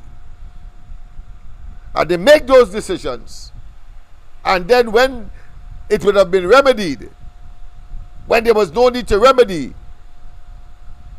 asking you to pat them as they pat themselves on the shoulder, I say to them, hold on your tail. Hold on your tail. It's no different to the situation with respect, of course, to property tax. They're two running dangers consistent with what I have mentioned earlier in terms of their evil decisions against the people. They put in property tax, they produce and generate property tax, and then afterwards, sometime afterwards, take off a 1% and telling us that's all right. But property tax was not supposed to be in the first place. They were supposed, according to Rowley, to reintroduce, as Rowley said, the UNC was prepared to do before the 2015 general elections. Reintroduce the what? The land and building taxes. They must not be made to believe that somehow now that they have remedied the situation. And even in that remedy, for example, the 2 boats that they would have purchased and beaten their chests and patting themselves, they should be giving themselves some serious clout. Because it costing us over $1 billion. Let's not waste time with that. And then it's the first time you have in modern times. You bring 2 boats for Trinidad and Tobago. And that is a measure, in my view, of how they hate ordinary people. Tobagonians know it very well. Because they did to them what they have done, the PNM has done to Tobago, and that is hate them. Hate them. But in my view, are 15-0. Are 15-0. In my view. Modern boat, parts of the normal accoutrements, part of the normal physical plant will be reclining seats, etc., for comfort. These boats have none. These boats have none, people. And you spend $1 billion. And of course, when we dig into it, we recognize that, of course, one was constructed in Australia, as they said, and another one, of course, in Vietnam, that was refurbished. So it's a new old boat. Where the money gone, obviously, is the question now. Clearly, we just have to look at Balisier House and understand what is happening. So let us not be fooled or fool ourselves into believing that somehow they are about the people. Your first port of call ought to have been, you will continue with the laptop program of as Kamala had left and the UNC. You did not do it. And sometime afterwards you complain now that you have a change of heart. No. There is too much consistency in that regard, including, of course, that little benefit for the families of deceased law enforcers or persons in the national security apparatus, $1 million. That was too much for them. And we have had too many instances of a similar nature to recognize that. Look, today, the Ministry of Youth, they literally have a live sports program going on. They just didn't call it a live sports. But just as how they didn't call those 2 boats, the Express and the Galicia, and so on, they call them Cabosta, and of course, other names emanating from Tobago. But the fact of the matter is, in all practicality and all purpose and all intent, they're doing the same damn thing. Just as how today Cummins or going, wherever his name is, in the night, in the darkness, in the night, they have these youths and them playing basketball, football, etc., and competition, and giving, of course, little tokens here, there, and everywhere to try, of course, to address the question of crime and criminality, and then at the same time saying they're not responsible. That is what we have. And only telling me that Rowley and they could ever be considered fathers to go and vote for them. I said, damn all of you who see the PNM as some kind of option. Damn all of you for putting the rest of us through this nonsense in sufficient numbers to have created a outcome that could cause these ne'er-do-wells, opportunists, political parasites, con men and con women, ne'er-do-wells, rapscallions, and total and absolute quacks, charlatans. Yes, indeed.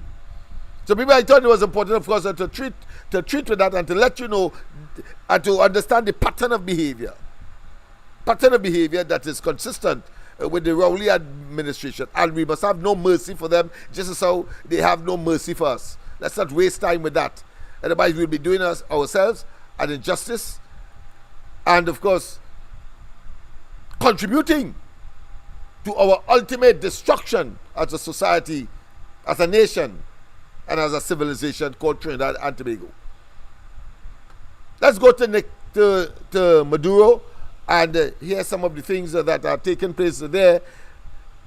And from time to time, I may well pause to show the similarity, but I doubt you are sufficiently educated and sufficiently experienced and have sufficient, what I consider to be existential knowledge to make a comparison and an analysis that will collectively be determined to be right, because you are thinking and it's part and parcel of your experience. After all, experience is the best teacher. Yes, people, so I think we should go there. Again, with hopes of ruling the country for the third term in a row, Maduro remains unapologetic about rigging the elections. After an election full of irregularities, Maduro has made a controversial move as he stands against the opposition. Will the people of Venezuela and the opposition back down, or will they all endure more years of hunger and hopelessness under Maduro's tight grip? First, let's consider the president's latest statement and what it means for the country. The shocking revelation. Venezuela's President Nicolas Maduro has gone on the offensive, blaming the country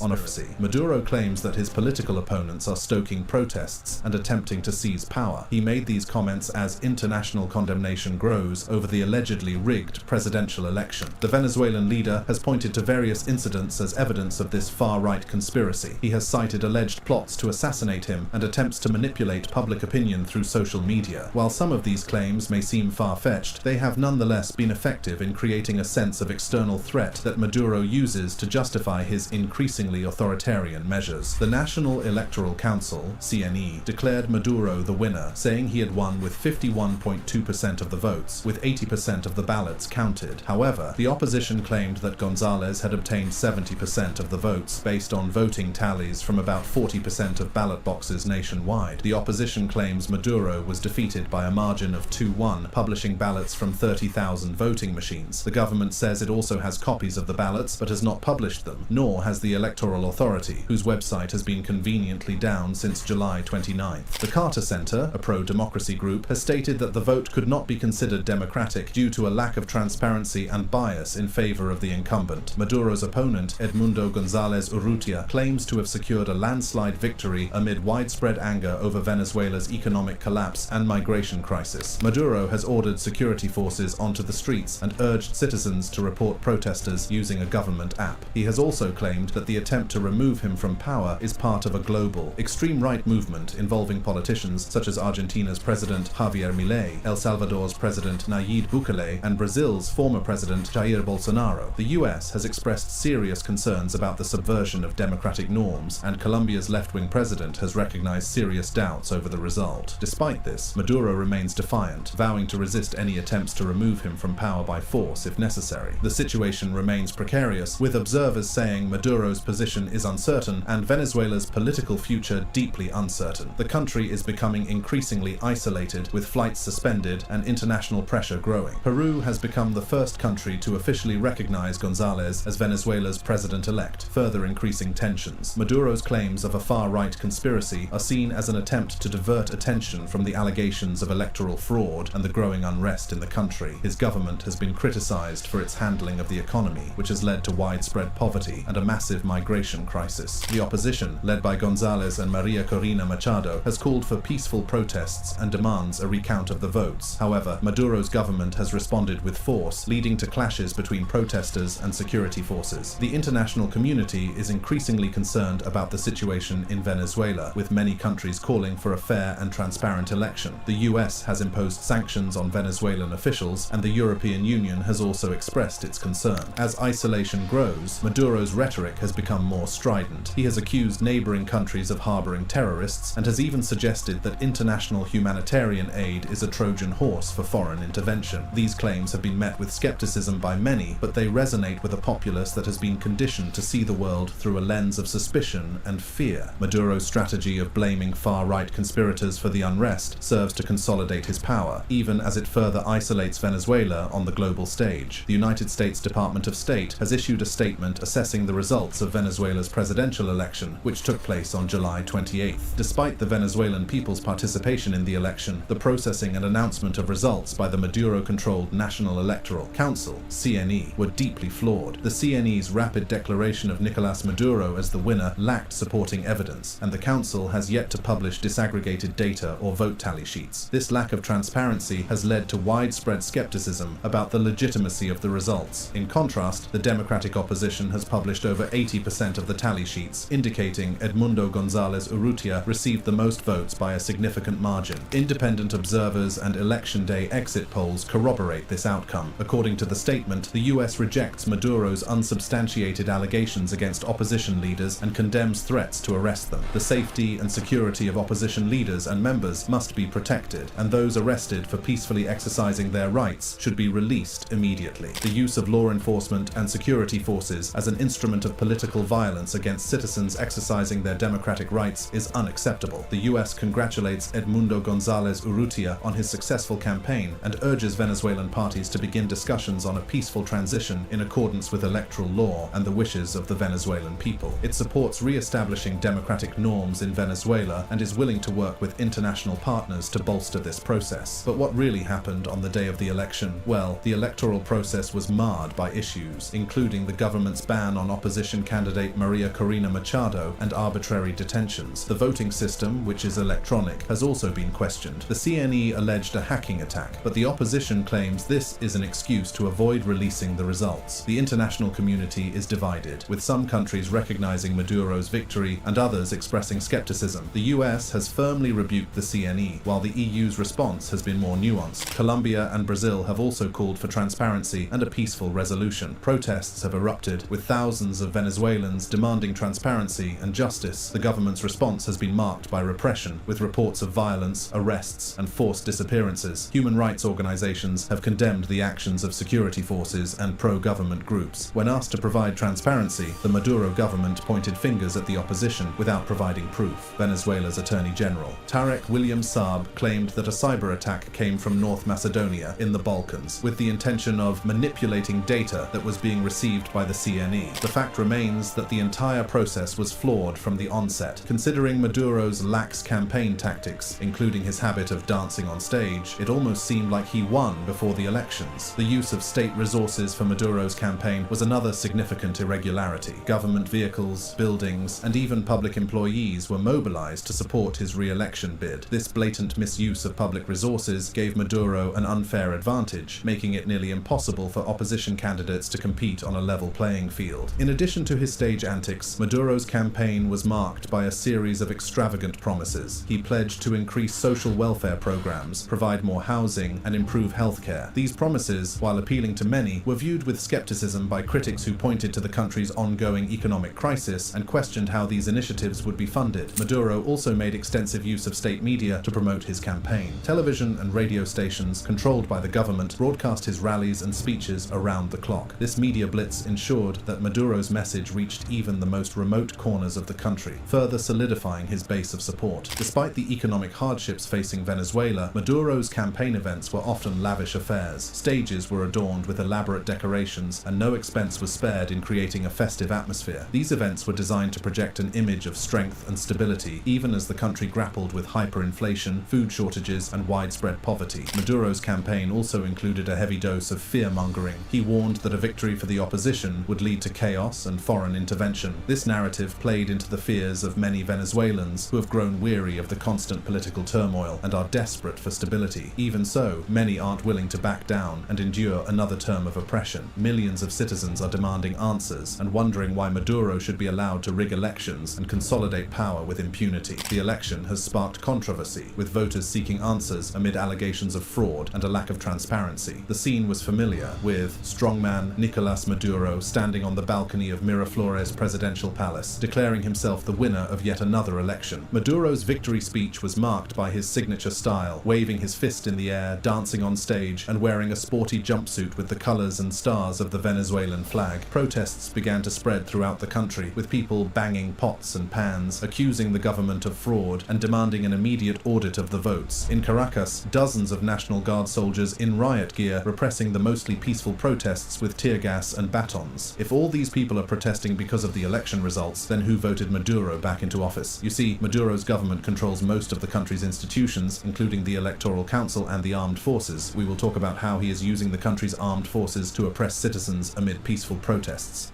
Military, others, back Nicolas Maduro's tainted victory.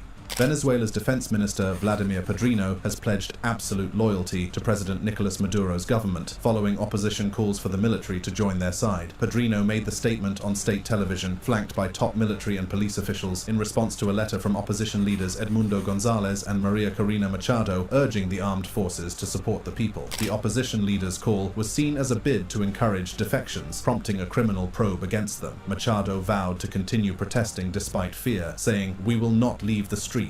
The government has cracked down on opposition members, and Attorney General Tarek Saab announced a probe against Gonzalez and Machado for allegedly falsely announcing an opposition victory and urging police and military officials to disobey laws. The worst thing about the current predicament of the Venezuelan people is that this isn't the first or second time it is happening. To understand the explosive events surrounding the election in Venezuela, we must first delve into the country's turbulent political climate leading up to this pivotal moment. Venezuela, once one of Latin America's wealthiest nations, has been embroiled in political and economic turmoil for over a decade. The roots of this crisis can be traced back to the presidency of Hugo Chavez, who came to power in 1999 with promises of social reform and wealth redistribution. Chavez's tenure saw the nationalization of key industries, including the oil sector, which is the backbone of Venezuela's economy. While his policies initially garnered widespread support, they also laid the groundwork for economic mismanagement and corruption. Chavez's death in 2013 marked a turning point as his chosen successor, Nicolas Maduro, took the reins of power. Maduro's presidency has been marked by a rapid decline in Venezuela's fortunes. Plummeting oil prices, combined with rampant corruption and economic mismanagement, have led to hyperinflation, severe shortages of basic goods, and a collapsing healthcare system. As the country's economic situation worsened, so did the political climate. Maduro's government faced growing opposition, both domestically and internationally. The role of the military in Venezuelan politics has been crucial. Under Chavez, the military was integrated into the fabric of the government, with high-ranking officers appointed to key positions within the administration. This trend continued under Maduro, who relied heavily on the military to maintain control. The military's loyalty was secured through lucrative positions and control over vital sectors of the economy, including oil production and distribution. As the election approached, the political landscape in Venezuela was fraught with tension. The opposition, weakened by years of repression and internal divisions, struggled to mount a unified challenge to Maduro's rule. Meanwhile, the government employed various tactics to undermine the opposition, including disqualifying candidates, manipulating electoral rules, and using state resources to bolster Maduro's campaign, as we've mentioned earlier. The military's role in this election was pivotal. With control over the electoral process and the ability to intimidate voters, the military ensured that Maduro's grip on power remained unchallenged. Reports of voter intimidation, ballot tampering, and other irregularities were widespread, leading to allegations of a rigged election. From the early hours, reports of irregularities began to surface, casting a shadow over the entire electoral process. Polling stations across the country were marked by a heavy military presence, with soldiers and police officers stationed to ostensibly maintain order. However, many voters reported feeling intimidated by their presence, fearing repercussions for casting a vote against the incumbent president, Nicolas Maduro. Numerous accounts emerged of voters being coerced or bribed to support Maduro. In some areas, government officials were seen distributing food and other basic necessities to voters, a tactic known as red points, in exchange for proof of their vote for Maduro. This practice, widely condemned by international observers, was seen as a blatant attempt to manipulate the outcome of the election. Technical issues also plagued the voting process. There were reports of malfunctioning voting machines, long delays, and instances where voters were turned away from polling stations without explanation. Opposition leaders claimed that these issues were not mere coincidences, but part of a deliberate strategy to suppress the anti-Maduro vote. As the day progressed, the atmosphere grew increasingly charged. Opposition supporters Supporters, already skeptical of the fairness of the election, began to gather in public squares and outside polling stations, chanting slogans and demanding transparency. The government responded with a heavy-handed approach, deploying security forces to disperse crowds and arrest protesters. While most international governments have frowned upon the military's alleged interference in the electoral process, Russia and China are taking a different stance. The relationship between Venezuela and Russia is a complex and multifaceted one, driven by a shared desire to counterbalance US influence in the region.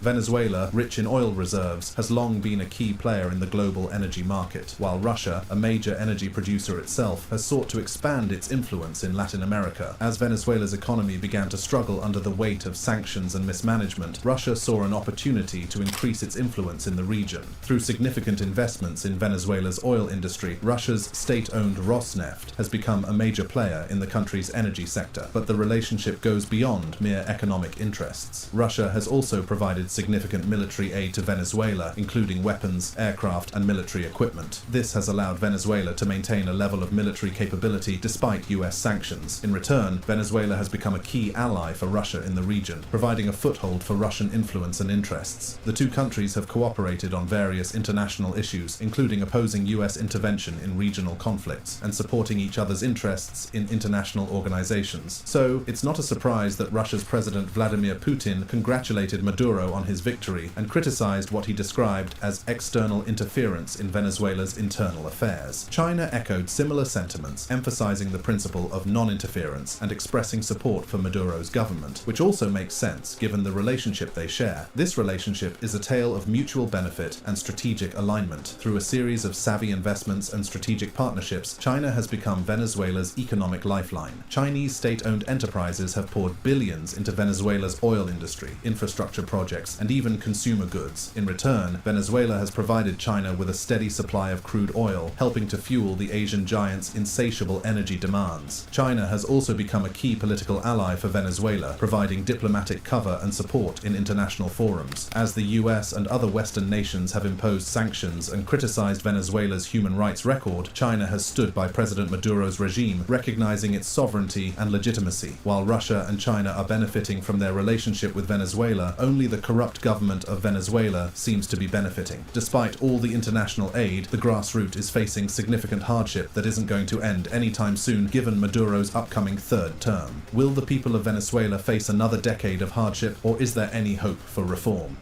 Another decade of hardship lies ahead. The political landscape of Venezuela leading up to Nicolas Maduro's third term has been nothing short of tumultuous. Maduro has faced relentless opposition both domestically and internationally. The opposition, led by figures such as Juan Guaido, has accused Maduro of election fraud and human rights abuses. Guaido, who declared himself interim president in 2019, garnered significant support from countries like the United States, Canada, and several European nations. Despite this, Maduro has managed to maintain his grip on power, largely due to the backing of the military and key international allies such as Russia, China, and Iran. The state of the opposition has been fraught with challenges. Internal divisions, lack of resources, and government crackdowns have weakened their ability to mount a cohesive resistance. Many opposition leaders have been jailed, exiled, or barred from running for office, further diminishing their influence. Meanwhile, Maduro and his team continue to contribute to the economic decline of Venezuela. Once one of the wealthiest nations in Latin America, Venezuela's economy has been brought to its knees by hyperinflation, food shortages, and the collapse of the oil industry. Hyperinflation has been one of the most devastating aspects of Venezuela's economic crisis. Prices for basic goods and services have skyrocketed, making it nearly impossible for ordinary citizens to afford necessities. The national currency has become virtually worthless, with people resorting to bartering and using foreign currencies for transactions. The International Monetary Fund has reported inflation rates reaching astronomical levels, further eroding the purchasing power of Venezuelans. Food shortages have compounded the misery. Supermarket shelves are often empty, and long lines for basic staples like bread, milk, and rice have become a common sight. Malnutrition rates have soared, particularly among children, as families struggle to find enough to eat. The government's attempts to control food distribution have been marred by corruption and inefficiency, leading to widespread hunger and desperation. The collapse of the oil industry, once the backbone of Venezuela's economy, has been a critical factor in the country's economic downfall. Mismanagement and lack of investment have led to to a significant decline in oil production. The state-owned oil company, once a symbol of national pride, is now plagued by corruption and inefficiency. The global drop in oil prices further exacerbated the situation, leaving Venezuela with dwindling revenues and a growing economic crisis. The impact of these economic challenges on the Venezuelan population has been profound. Many have lost their jobs, homes, and savings. Public services, including healthcare and education, have deteriorated, leaving citizens without access to essential services. The economic collapse has also fueled social unrest, with protests and strikes becoming a regular occurrence. The social impact of the crisis in Venezuela has been devastating, affecting every aspect of daily life. The rise in crime, the collapse of the healthcare system, and the challenges in education paint a grim picture of a society in turmoil. Crime rates in Venezuela have soared as the economic crisis deepened. Desperation has driven many to criminal activities, with theft, robbery, and violent crimes becoming increasingly common. Caracas, the capital city, has gained notoriety as one of the most dangerous cities in the world. Kidnappings for ransom have become a lucrative business, and the lack of effective law enforcement has left citizens feeling vulnerable and unprotected. The breakdown of social order has created an environment where crime thrives, further eroding the quality of life for ordinary Venezuelans. The healthcare system in Venezuela has collapsed under the weight of the crisis. Hospitals and clinics are severely underfunded and lack essential supplies and medications. Doctors and nurses, facing low wages and poor working conditions, have fled the country in large numbers, leading to a critical shortage of medical professionals. Patients often have to bring their own medical supplies, such as gloves and syringes, to receive treatment. The resurgence of diseases like malaria and measles, once under control, highlights the dire state of public health in the country. The inability to provide adequate health care has resulted in preventable deaths and a general decline in the population's well-being. Education in Venezuela has also suffered immensely. Schools and universities are struggling to operate with limited resources, and many teachers have left the profession due to low pay and poor working conditions. Students face numerous challenges, including a lack of textbooks, school supplies, and even basic necessities like food and clean water. The dropout rate has increased as families prioritize survival over education. The brain drain, with many educated professionals leaving the country, has further weakened the education system. Meanwhile, able-bodied people are fleeing the country in droves. The migration crisis resulting from the situation in Venezuela is one of the largest in recent history, with millions of people fleeing the country in search of a better life. The scale of the exodus is staggering, and its impact is felt not only in Venezuela, but also in neighboring countries and beyond. It is estimated that over 5 million Venezuelans have left the country since the crisis began, creating a massive diaspora. This wave of migration has been driven by the dire economic conditions, lack of basic necessities, and the collapse of public services. Families have been torn apart as people leave behind their homes, jobs, and loved ones in a desperate bid for survival. The impact on neighboring countries has been profound. Colombia, Brazil, Peru, and Ecuador have borne the brunt of the influx, with millions of Venezuelan migrants crossing their borders. These countries have faced significant challenges in accommodating the new arrivals, including providing shelter, healthcare, and employment opportunities. The strain on public services and resources has led to tensions and, in some cases, xenophobic backlash against the migrants. Despite these challenges, many neighboring countries have shown remarkable solidarity and compassion, offering support and assistance to those in need. The response of the international community has been varied. Humanitarian organizations and NGOs have mobilized to provide aid and support to Venezuelan migrants, both within the country and in host nations. The United Nations has launched appeals for funding to address the crisis, and several countries have pledged financial assistance. However, the scale of the crisis has often outpaced the available resources, leaving many migrants in precarious situations. Some countries have implemented policies to facilitate the integration of Venezuelan migrants, offering temporary residency permits, work visas, and access to social services. Others have tightened their borders and imposed restrictions, citing security concerns and the strain on their own resources. The international community remains divided on how best to address the crisis, with some advocating for increased humanitarian aid and others calling for more robust measures to address the root causes of the migration. The migration crisis has also had a significant impact on the Venezuelan diaspora. Many migrants face challenges in adapting to their new environments, including language barriers, discrimination, and difficulties in finding employment. The environmental impact of the crisis in Venezuela is a deeply concerning aspect that often goes overlooked amidst the economic and social turmoil. The degradation of natural resources and the effects on indigenous communities highlight the far-reaching consequences of the country's prolonged instability. Venezuela, once known for its rich biodiversity and vast natural resources, is now facing severe environmental degradation. The collapse of the oil industry has led to widespread pollution,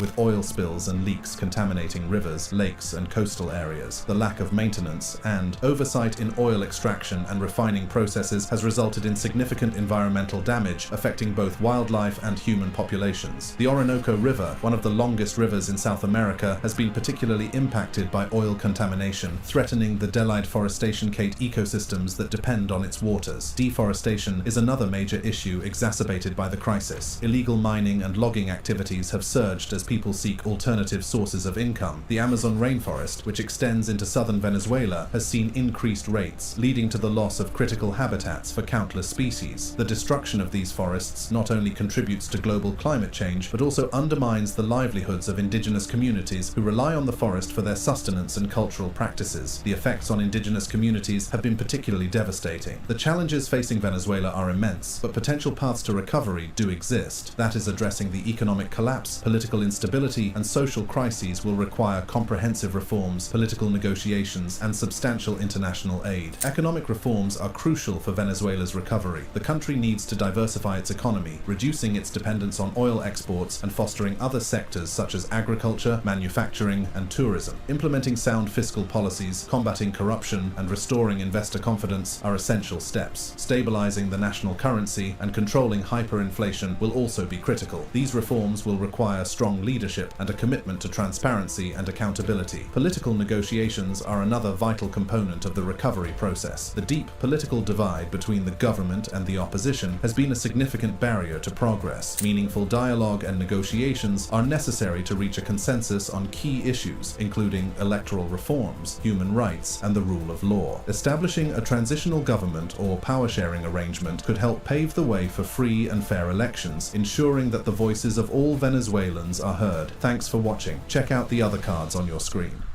When you think of oppressive rulers, Now foundation grassroots, you got to know the truth. If you don't know where you're coming from, you don't know where to go. Love the culture, Anthony Selassie.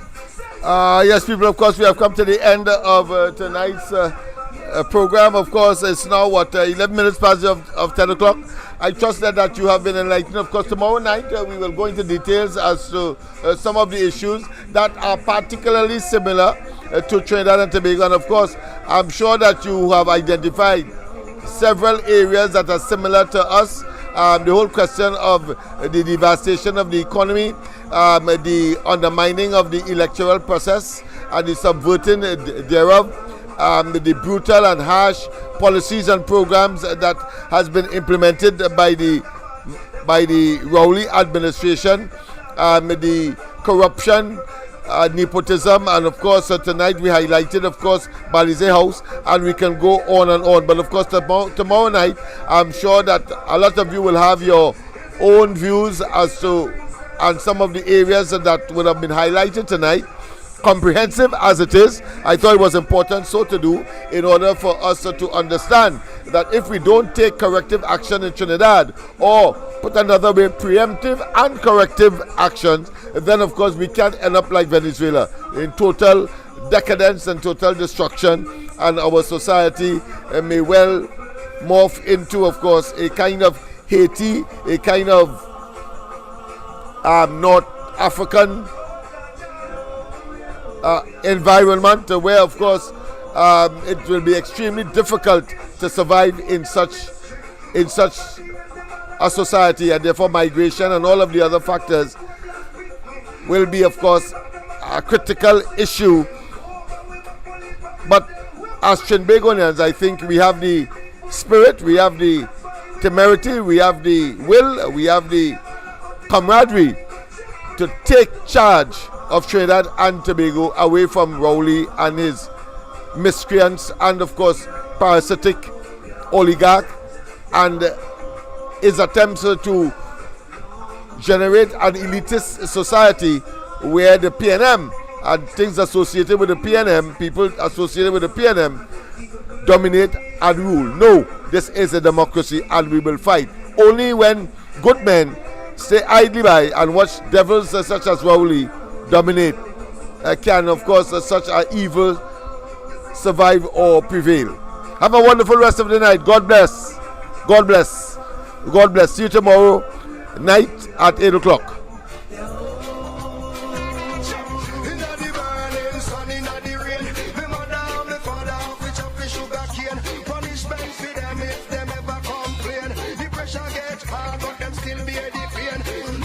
like heavy, them a carry till them straight. Some good money, so them gone insane. Now them a come with them drugs and cocaine. See them want to do it all over and over again.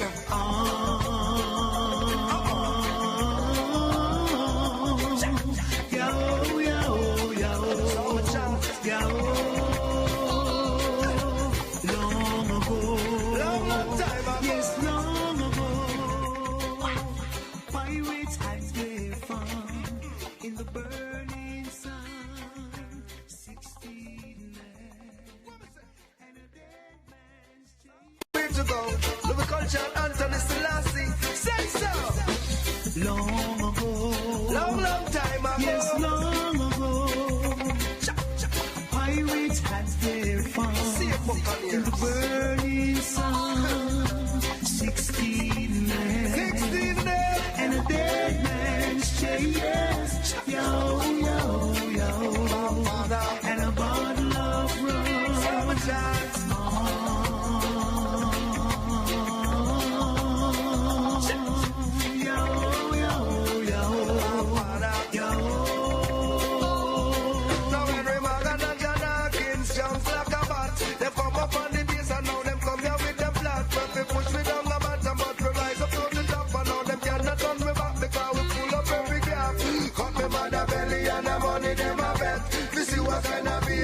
Mama, she a get chopped. Is it